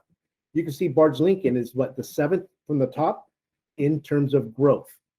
There's a difference there, so I don't want to confuse anyone. We're just talking about school growth there. So as I'm coming to a close, going into goal 4, bilingual, biliterate by graduation. I appreciate our team here, all of us. We get to start that dual language program next year. And as you heard Michelle at the beginning, speaking English, Spanish, imagine having all students, or most students, bilingual, biliterate by the time they leave Barge Lincoln. And then they get better when they go into middle school and high school. Well, we get to provide that next year with the strand, starting with our transitional kinder, preschool, and kindergarten. And I'm excited about that. There's a lot of work going into this. As you know, Adams, Garfield, and MLK will also be implementing a dual language program next year. And we are working in tangent with our admin at the district level to get us started. It's a lot of work. Looking forward to this. So how do we get here? How do we make this happen? Well, one of the things is we need to utilize the people who we hire. So we do have a TBIP specialist here, as well as 5 paraeducators who help all of our EL learners. And I can't wait to put this work into practice, because there's a lot of work that we're going to have to do, a lot of learning we're going to do, and our team is ready for it. Our school is ready for it. The second bullet there, we have an Imagine Learning program that focuses on the 4 areas, which is listening, speaking, reading, and writing. And then using the GLAD strategies as we are teaching our students to acquire another language. As we know, it takes 5 to 7 years to acquire a second language. But in the program we have now, we're trying to do it in 3. It's hard in the early exit program. So I'm glad we're going into this dual language, and to provide our students a better opportunity. So we hired bilingual staff. One of the things that we were doing for committing for our parents is having parent nights. Parent nights, Tori and I were having parent nights in English and Spanish come September, October, at the beginning of the year, because our parents, they were having a hard time logging into the platform using the Core 4. And so we were able to meet with them. We did this for several weeks to get them on board. And then all of our teams did the same. All grade level teams met with parents to try to get them on board. And now we're going to be doing the same thing as well. We're kind of redoing this, because now we need to get our parents on board for dual language. And so I'm looking forward in the future to having Barge Lincoln Parent Nights, using our committee that we started here at Barge to get that word out and to get us going.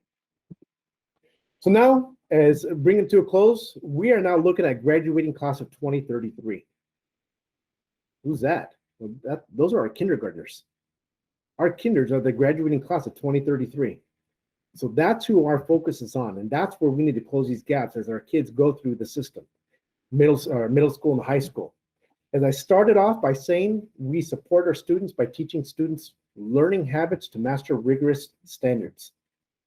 And we're working with the future of Yakima, the future of Washington in our country, by looking at our future class of 2033. So what do we do here at Barge? We graduate our transitional kinder to kindergarten. We graduate our preschool, 2 preschool classrooms to kindergarten, and then we graduate our 5th graders to middle school and beyond. And as I said, I'm going to start with Baliki and I want to end with Baliki. Miss Marie, who started with the dream 7-8 years ago, these students, I'm going to have her speak to this just briefly. We have students who went on from Barge Lincoln to the middle school. But these kids wanted to continue playing the steel band. So we had to come up with a new name. So we came up with Baligra.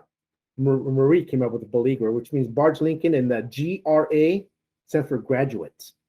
Barge Lincoln graduates. So they went through middle school. They went to high school and they still wanted to play. So Miss Marie was crazy. Like, what do I do? What name do I come up with? Well, she went into a pandemonium which is the name of the high school student, the high school group that still comes and plays with Barge Lincoln. 2 of those students are juniors. And in Barge Lincoln, we are still reaching and teaching students, but we want to make sure that we help these students continue their education beyond high school.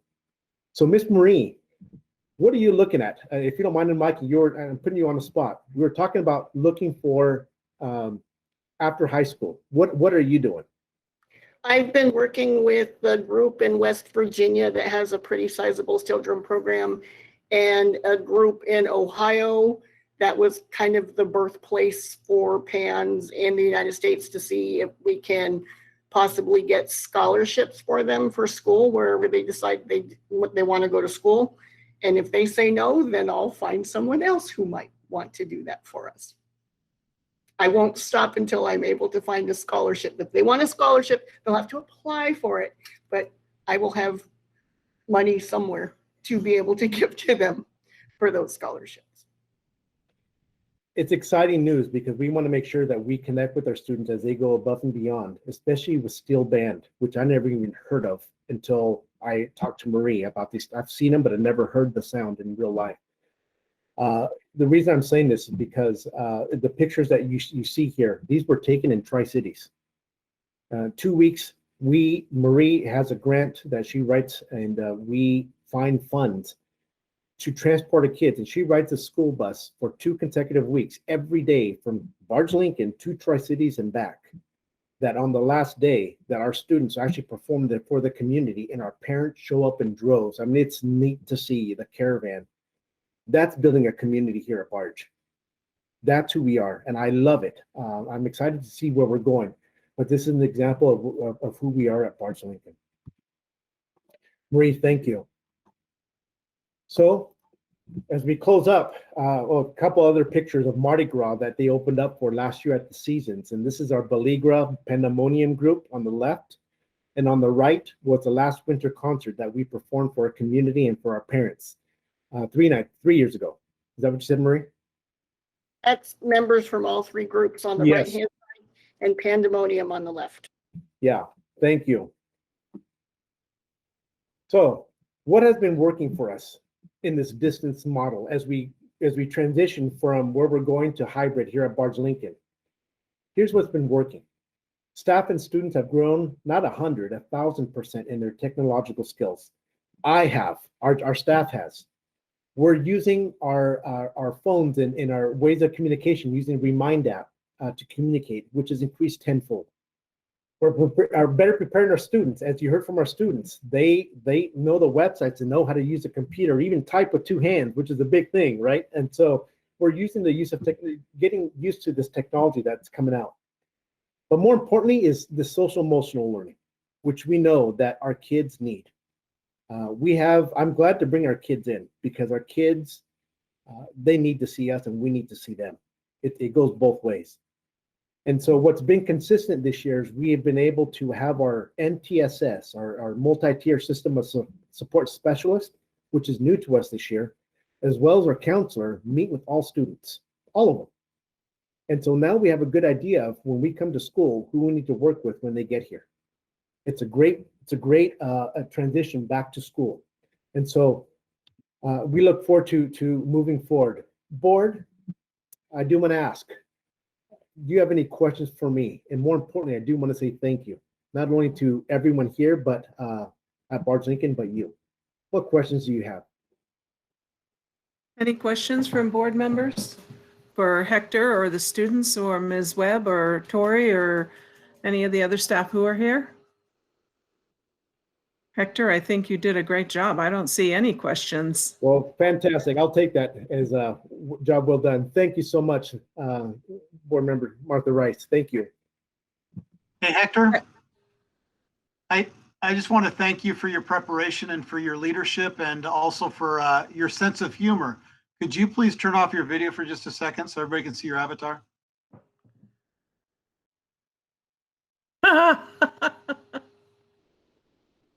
Thank you very much, Hector. It's important to, obviously, education is what we do. It's the business that we're in, but if we're not able to laugh and have fun, then it makes it a lot more challenging. So thank you for your leadership. your sense of humor, but certainly the preparation that you put in sharing this information with us this evening. I appreciate it. You're very welcome. Thank you. Thank you. Thank you, Hector. It was a great presentation. Thank you to Ms. Webb for growing musicians in our district. I can remember when you started the Baliki group, and I've had the honor of being able to hear them play, and they are just wonderful. Julian, thank you for joining us and sharing with us what you said about remote learning and what you want to do when you get back to school. Rosie, you did a great job with our pledge, and you are going to be a rock star.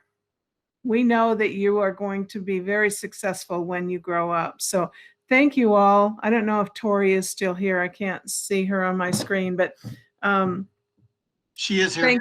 Thank you all for joining us. Attending the school visits is one of our very favorite things to do.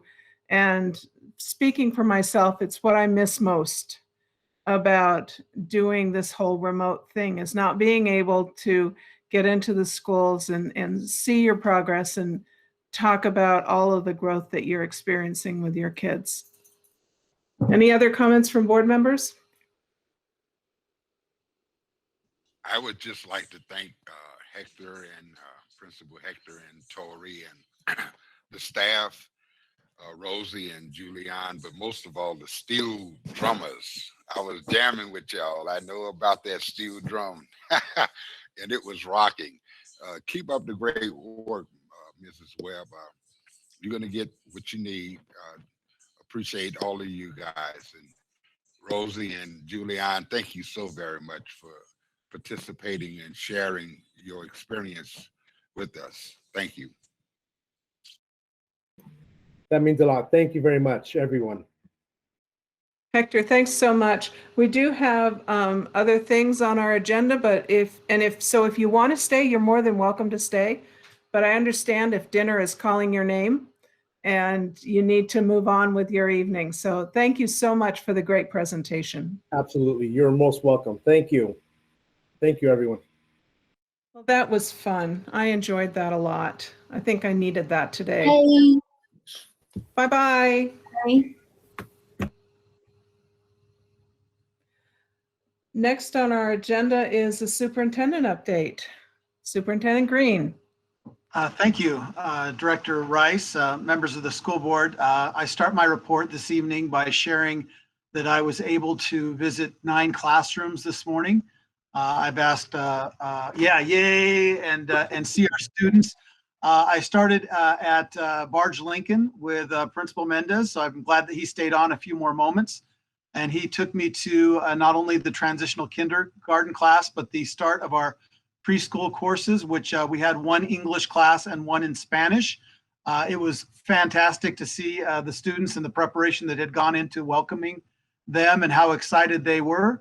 I was then able to visit Adams, and we see Principal Kaplicki and our assistant principal, Jose Contreras, here with us this evening. Great experience. Jose took me around to 2 of our classrooms that were opening today for the first time in almost a year. And then we also visited one of our classes with our special needs students who have been in session for quite some time. And we visited and saw the co-teaching that was happening there. Fantastic visit at that site also. And then culminated with a visit to our preschool class starting today at Hoover. And then also visited 2 other classes with students that have been going for a while. So I just want to remind our board and any of our community members that are watching this evening, though, that even though we did start with some classes today, we have had classes in session for quite some time. And I appreciate that all of the work that continues to go on to make sure that we are serving students, those who really do need us to be in the building with them. And we know that it's every child. And so we look very forward to the opportunity that we have to come back in our hybrid model. And I think hearing Rosie tonight and just what excites her in being able to come back and be in school and be with her friends and interact is something that we really cannot underestimate in importance. So that's the first part of my superintendent report that I had. There was joy in Whoville today as I was able to tour the district and wonderful experience. So I look forward to the time where I can take you around as school board members. And I thought how wonderful that would be to have a day where we could go and visit some classrooms or a morning and just see how wonderful it is for our students to be in session. So thank you for hanging around a few more moments, Hector. I appreciate you being here. And now I will share why we actually have both Principal Kaplicki and Assistant Principal Contreras with us. And that is to share some information about a wonderful project in which we're engaging a partnership with Rotary. So I will go ahead and turn some time over to Jose. Are you ready, Jose? Perfect. Okay, time is yours. All right, let's see if that works. I think Martha Rice said it best, dinner is calling, and so I'll make this nice and short for you guys. And thank you, Mr. Green and school board and community, those who are watching, just for this time to come and share with you guys. It's really neat opportunity. And I think Hector said it really well. He said 100% we're born to be successful, and trying to find ways to give them opportunities. And I think this is an extension of that and what we're doing at Adams to do that as well. And so I'd like to share with you guys a little bit about this new partnership that we have with Rotary, the Rotary Club of Yakima and Adams. And let's see, there we go. So a little time travel here. 5 years ago, I started this project. I did this project at Garfield Elementary. We found a teacher and myself kind of felt we'd get homework back, and on the homework there were stains from meals and all kinds of different marks on their food and their homework, and we would ask them like, hey, don't you guys have an area for you guys to go and do your homework? Like, where do you guys do your homework at? And after talking and kind of surveying our two classes, we realized that most of these students kind of did them wherever they had space, and we thought it was important. Just as, you know, a lot of people here on this call, it's important to have a desk and somewhere for them to work and do their work. And so what we decided to do is we started to kind of partner with some people locally and figure out if there was a way that we can make some desks for our students, give them a physical and spatial reminder in their home to focus on their education, try, and we thought it was important for us to do that. And so we partnered with a few local businesses. Hellison Stone Church was another faith-based organization that we were working with to provide these, and we were able to provide over 60 desks for our students. Mine were in 3rd grade and hers were in 4th grade. And that's a picture of us there from our first time that we did it. And fast forward to now, the fall of 2020,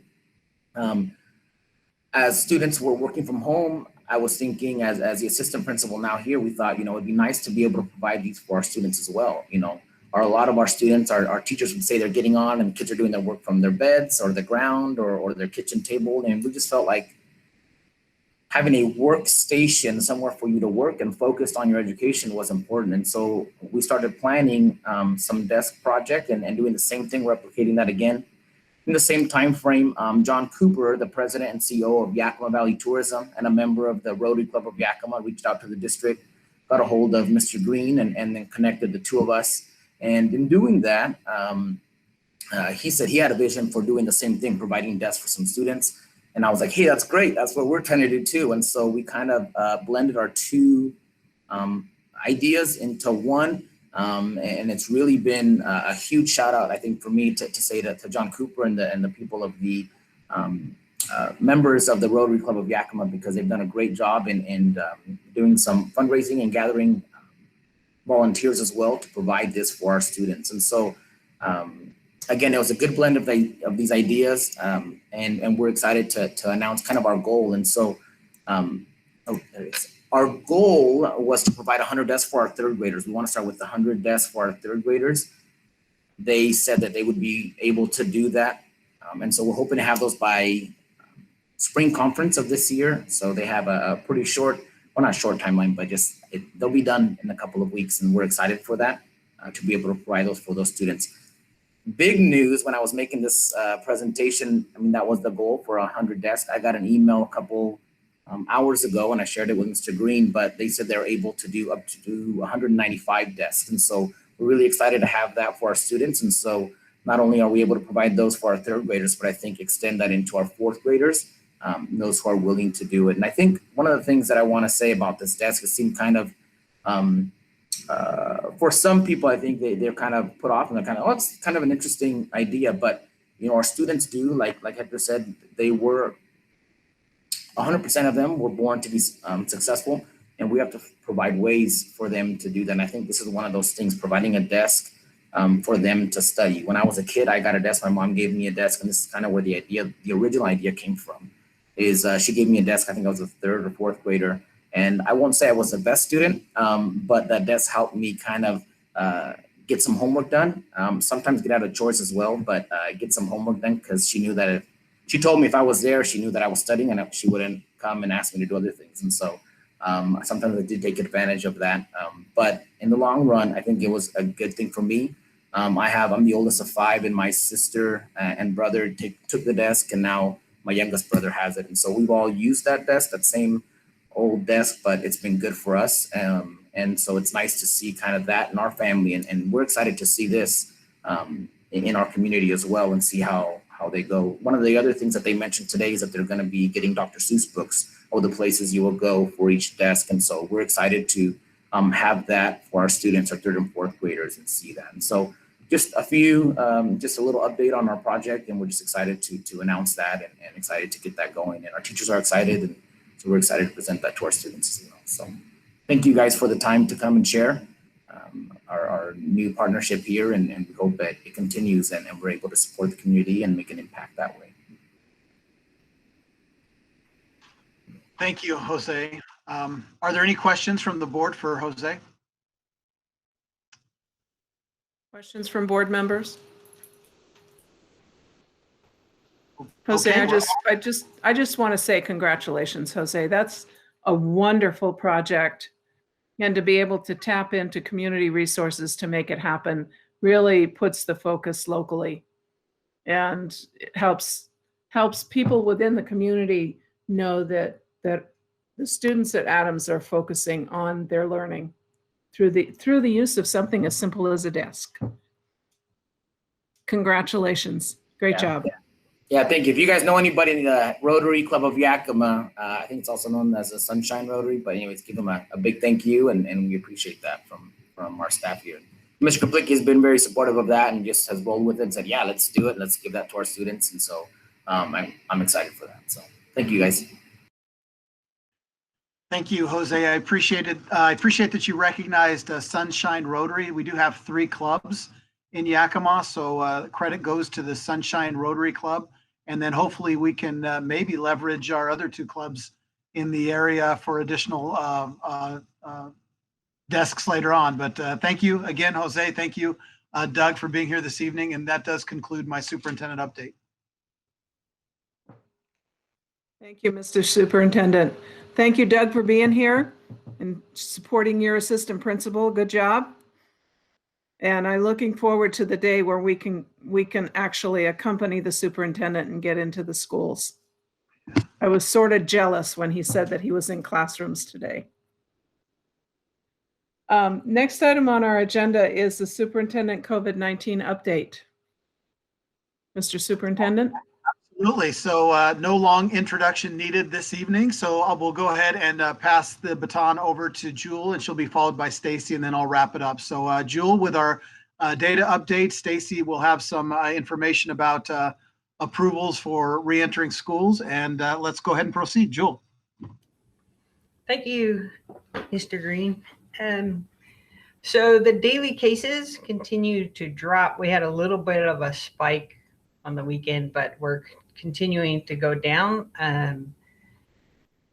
Today's cases was only 24, which is really great. Usually the start of the week is less than later in the week, but it's a good way to start the week every week. So here it is. They have not, since the week I put in the additional backlog cases, they have not had any backlog cases yet. So that's a good thing because it gives us a real trend. Our rate for 14 days in Yakima County dropped dramatically this last week. So we went from 515 to 293 cases per 100,000. for the 2 weeks leading up until yesterday on Sunday.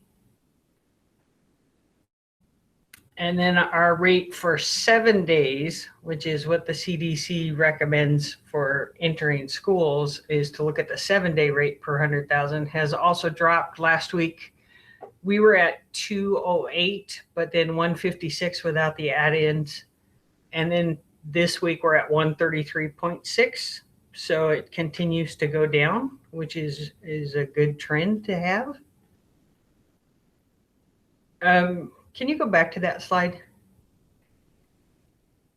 I did want to say that the reason the CDC, I've read the reports, the reason the CDC has changed to a 7-day rate per 100,000 is because the more we learn about the virus and how it affects people, they've changed some of when people start showing symptoms. So the mean back in June, July was at 5.6 days until you showed symptoms. It is now a shorter time period. So it's 4.8, which is almost a full day less, which means there's less, once people start showing symptoms, that's when they isolate. So you get less transfer.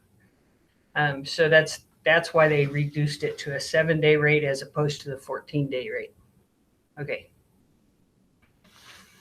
The rate per 100,000, this is again 14 days, has gone down in the whole region, which is really nice to see. The Benton and Franklin County went down quite a bit. Our zip code rates have continued to stair step down in all zip codes, which is, I don't know, it's pretty dramatic stair step down. 98903 dropped quite a bit at the beginning and then has kind of leveled off, but it's still staying below. Hospitalizations have been on a little bit of an up curve, but they dropped again today. We're down to 13 cases in the hospital right now with 3 intubated. So that's nice because we were up to 21. So quite a few people got checked out and recovered. Hospital rates in the region have also gone down. Benton, Franklin County was up in the 40s 2 weeks ago. They were in the high 30s last week and they're at 28. So everywhere in the region is dropping, which is a good thing. Positivity rate, we're still at 20%. And I think that's, if we have less cases, less people feel they need to go get tested. So our positivity rate is still a little high. And in the region, the positivity rate is going down all over the region. Again, Columbia County came in again this second week in a row at a 0, which helps the overall regional. But we're the ones holding up the region in positivity rate right now as of the 18th last week. And again, we have 3 of the 4 metrics in the right places for the region. School age cases, this came out today. In the 14 days prior to yesterday, we had 37 K5, 33 6-8, and 37 9-12 students. People of those ages, 5 to 18, that had contracted COVID, but we only had 1 new student and 2 new staff. So that has gone down quite a bit from last week when that was 8 and 5. And before that, it was up to 16. So that's continued to go down.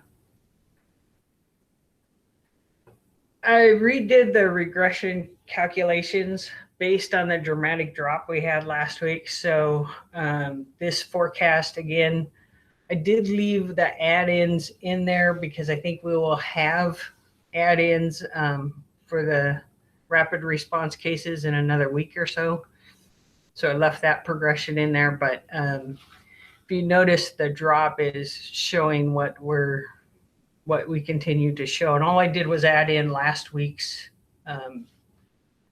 numbers into the regression calculations, and this is where it came out. So we continue to drop rapidly, which is hopefully a good thing if we stay that way. Anybody have questions? Questions from the board?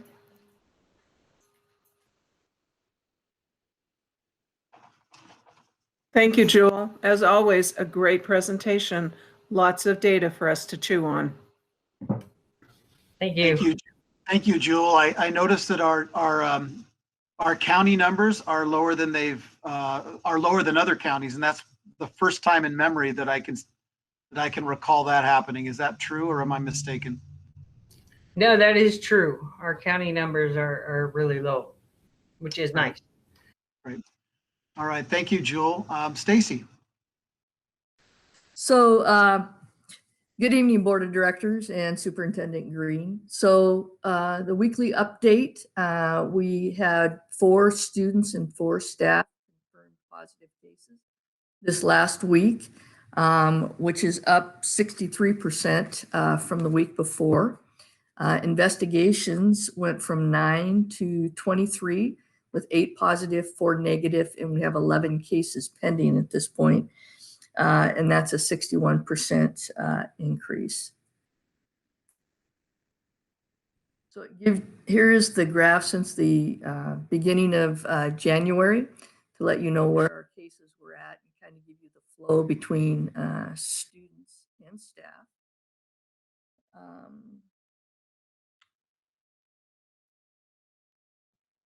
And then as far as our contact tracing and investigation overall year-to-date outcomes, you can see them, you can see that they're almost even. And again, we have at least 11 cases pending right now as far as outcome.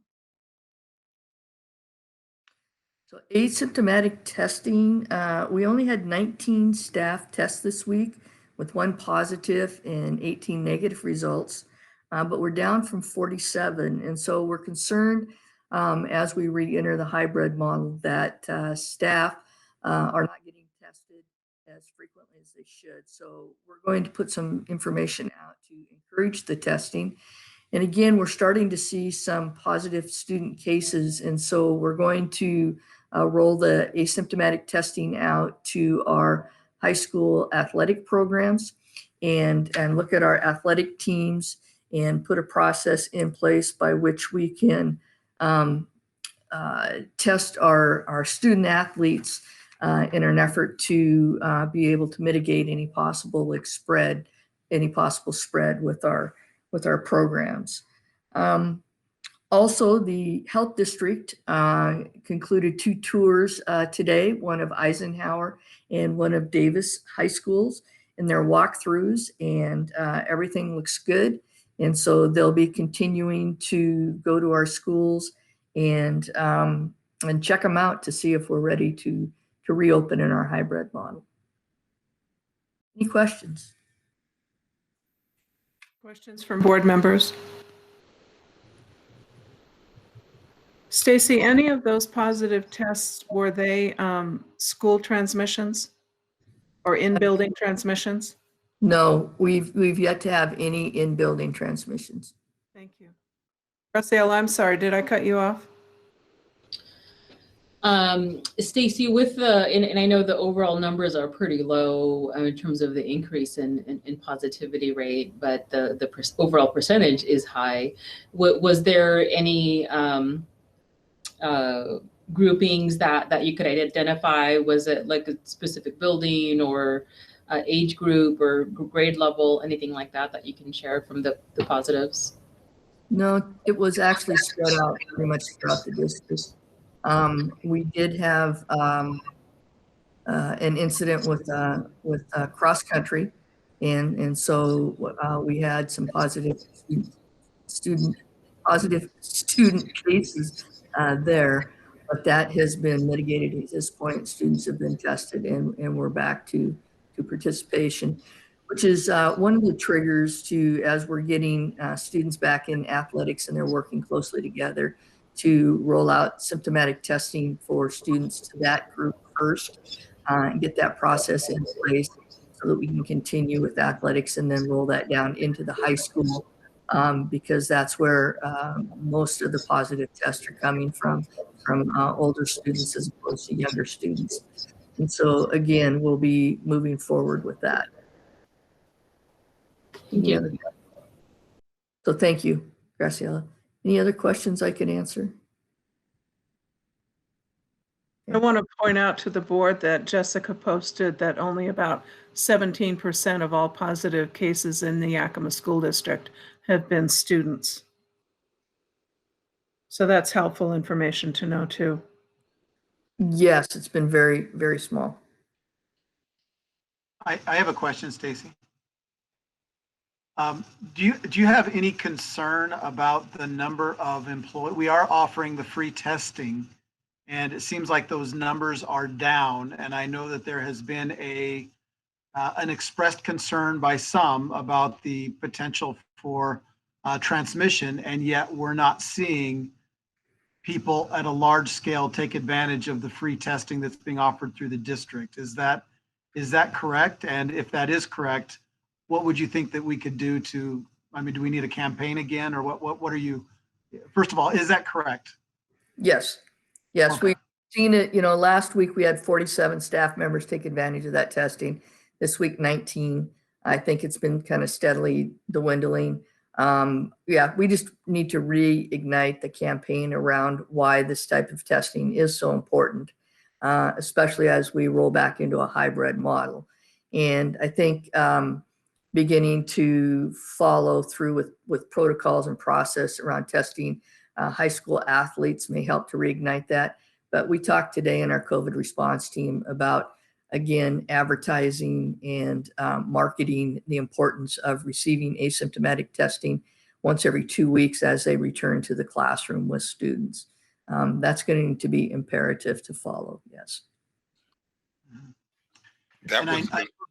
I know that you shared some information with the board much earlier about how that testing actually then decreases what happens in the schools. So there are people that would think, well, why are we testing ahead of time when something could happen over the weekend and then somebody could be going in, all of the hypotheticals. But what we've seen from the national information about the asymptomatic testing is that if we conduct this frequently, those numbers actually do then decrease and we have less infection in our schools, correct? Correct. And it's imperative that we revisit that with the number of adults going back to work within our schools and the possibility of internal transmission. And so we talked about that today, and we are putting together a plan to reignite that. The other thing that we're developing in our PowerPoint around safety and are connected to COVID and our employees, we're putting together a video presentation about the importance around safety protocols, but again, identifying testing as a pivotal piece in controlling the virus, and the importance of asymptomatic testing will be revisited in a mandatory video that all staff will have to see. That was, thank you, Superintendent Green. I was going to ask those same exact questions, and I want to thank Ju and Stacy and the COVID-19 committee staff group for doing such a great work and to keeping not only our teachers in offering those free testing, but also keeping track of who is where and where it's coming from and opening up to the athletes, because I think that's going to be a pivotal piece for us in this reopening campaign and offering it more to get those who have some fears to come and get tested, and on a regular basis. And I want to right. And a reminder, it's the oral swab, it's not the nasal swab. Yeah. So it's not quite so invasive. And they have an opportunity to get it Monday or Tuesday at their home schools, as well as Wednesday at the professional library at Central Services. So we're offering 3 opportunities a week. What did Justice say? Sorry, Stacy, I just shared the list of all the sites so that they could see that it's at every single school building. Perfect. Yeah, so we have a flyer that went out that shows how you access it, where it's at, and when it's offered. And then Jessica put together a document that shows where it's at and the time of the testing at every school. But I don't know any nurse that's turned down any testing. We just like them to go Monday, Tuesday, Wednesday, so we have their results back in time to inform the following week and prevent any additional exposure. So that's what we're working on. Thank you. You bet. Any other questions I can surface? And again, as Graciela, as you ask, if we've gotten any groupings of possible outbreak, it will be reported immediately.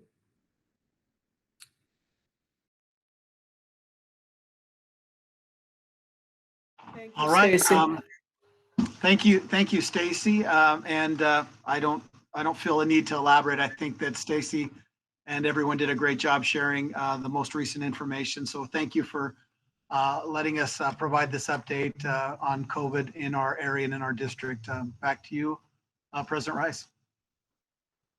Thank you, Mr. Superintendent. These COVID updates that we get at every meeting are very helpful, and I've said it before. I'll continue to say it. I appreciate the hard work that goes into making sure that our students and staff are safe and that we are reporting accurately and looking at data in order to inform our decisions. So thank you so much for your hard work. Next item on the agenda is items of board interest. We do have a need for executive session after this, so we'll go through these probably pretty quickly. I just wanted to let the board know that yesterday afternoon was the virtual legislative conference with state school directors, state administrators associations, so superintendents association, and the business officers association. Usually we have those in Olympia and we have to fight the pass this time of year. It was nice not to have to do that, to be able to be sure that we didn't have to watch out for avalanche warnings and closed passes and such. The conference was very good. I'm going to, as a participant, I'll get a link to the entire workshop because it was recorded, and I'll share that with folks when it comes out in a week or so. We also had a keynote speaker who was, I thought, one of the best presentations I've seen on advocacy and using your voice. It was very engaging, and it might be a good topic for a board session at some point. Legislatively, today is the fiscal committee cutoff. So all bills have to be out of their fiscal committee in their house of origin. So House bills have to be out of the House Appropriations Committee, and Senate bills have to be out of the Senate Ways and Means Committee. And then I think next week they flip. So House bills have to be in the Senate and Senate bills have to be in the House. It seems to be going pretty quickly. I'm sure for them it seems like a really hard, long slog, but there are still a lot of bills in play. Anything that doesn't make it out of the fiscal committee technically is dead. Nothing is really dead in the legislature until sine die. The gavel comes down, but we've seen in the past stuff that we thought was dead get resurrected at the very last minute. And so that's where we are with that. I hope you all have signed up for the in-session weekly report that comes out from WASDA. It gives you a pretty good overview of what has happened that week and what we can look forward to in the next week. We also have under items of board interest, a discussion about our meetings. And you heard me say at the beginning of today's meeting that we have the option of going in person, but it requires that we meet a lot of different criteria. And in speaking with Trevor, we thought it might be helpful to have the board engage in a discussion about this. Trevor? Yeah, absolutely. We had talked about having a in-person, and we're looking at the business meeting, correct, Martha? Yes. So there are a lot of logistics that need to be figured out. We have a laundry list of responsibilities that must be met, including if we are providing in-person meeting and we have too many people come out for a meeting, then we would have to stop the meeting and find another location. And we are considering then what that could look like for us, closing, moving. So part of the conversation is centered around potentially moving our board meetings to a larger venue so that would mitigate any possibility of having to, of the need to close a meeting and then find another location. So for example, if we were to hold the business meeting monthly at least for the time being at Eisenhower High School, we know that is one of the two largest venues that we have.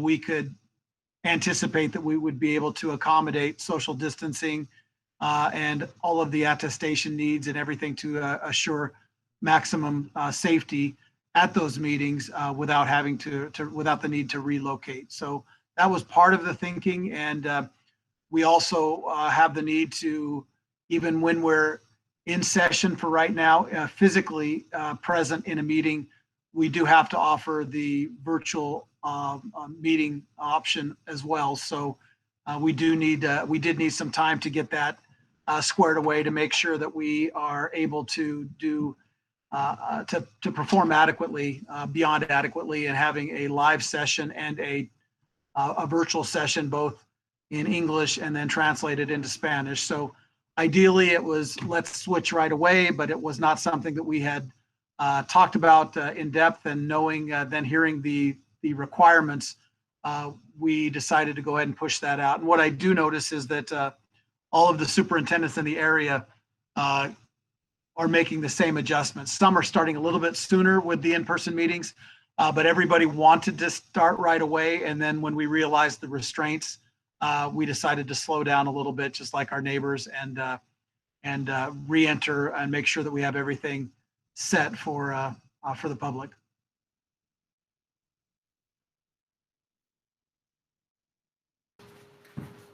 Any thoughts from board members?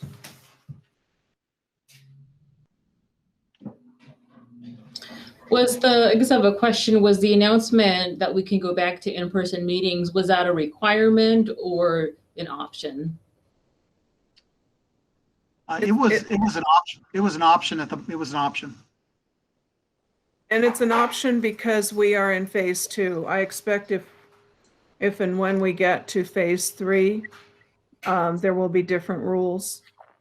But we just, as I said last week, we only learned about that Tuesday afternoon. Right. And then on the Thursday call, Tim went through, used part of that call to talk about this and really emphasize that it's an option. And you have to be able to meet that whole checklist. The attendance thing was you can only have 25% of your room capacity. So in our normal meeting room, that would be like 5 other people besides the board and cabinet. And if you exceed capacity, then you have to suspend your meeting and move to another place. And so we could be hopscotching all across the district.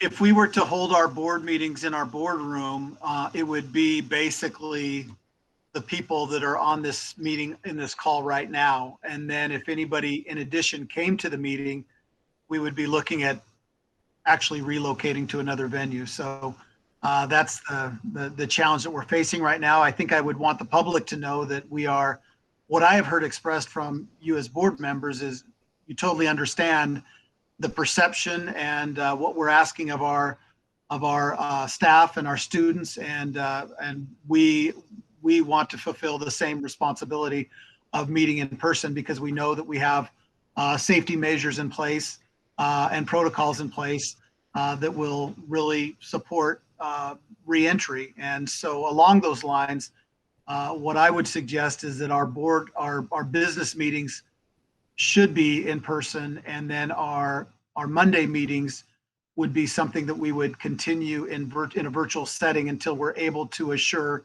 that we can meet all of the requirements like we can in the evening for the business meeting. And the business meeting is so important as well, because that is the one that happens at a time where we know more people are able to attend, and we certainly want to take that into consideration. I agree with that. Doing the business meeting at either Davis or Eisenhower, where we would have a larger venue. John, you're very muted. It's difficult to hear you. I agree with that. Having our business meeting in person at a large venue like Eisenhower or Davis, and being aware of the number of people that can get in and have someone to have a cutoff, because that's going to be important. And I'm for that. And to do our Monday business session, study sessions virtual. Yeah, so what I heard is business meetings, yes, and the study sessions, keep those virtual. Yeah, we still had a little bit of hard time hearing you, Director Davis, but I think we got the gist.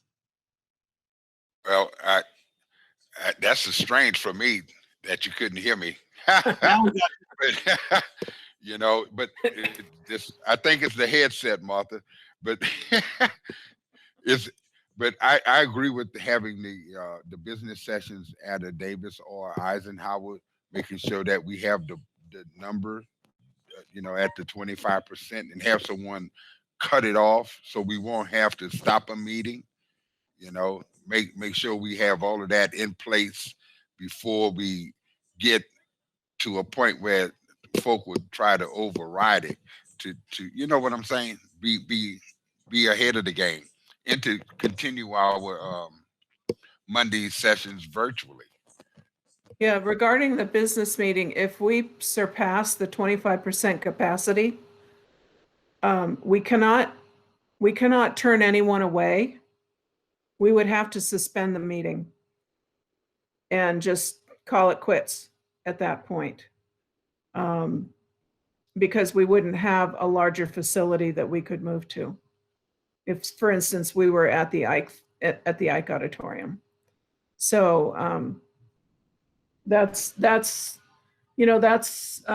something that we need to consider. If we think that we might run the risk of exceeding capacity, we may have to have an abbreviated agenda.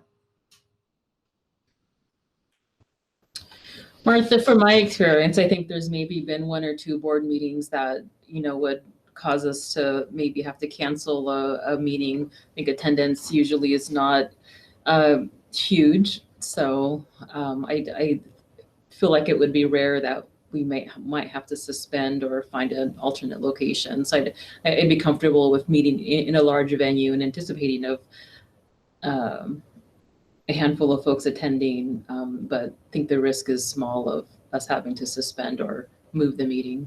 So I'd be comfortable with that. And I like the idea of continuing the Monday sessions virtually. Okay. Norm, do you want to weigh in?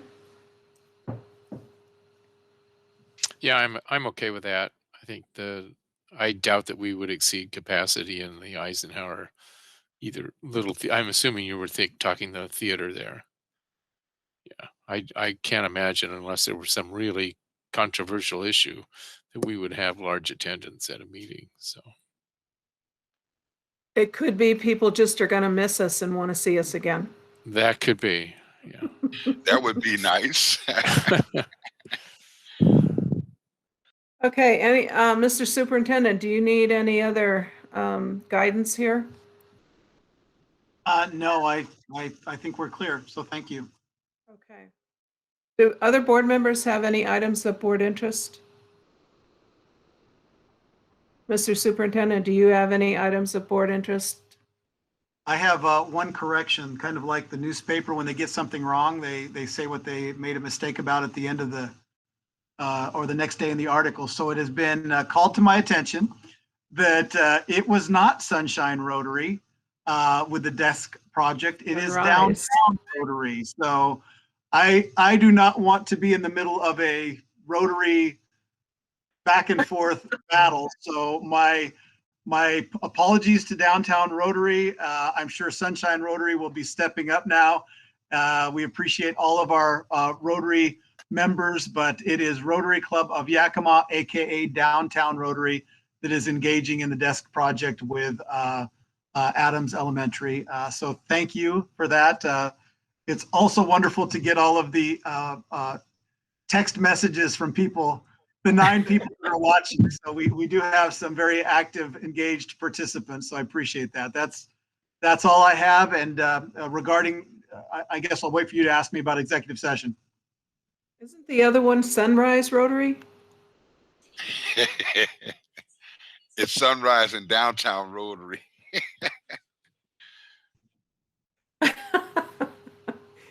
Okay, we do have a need for executive session. Mr. Superintendent, could you share with us the reason and the timeline?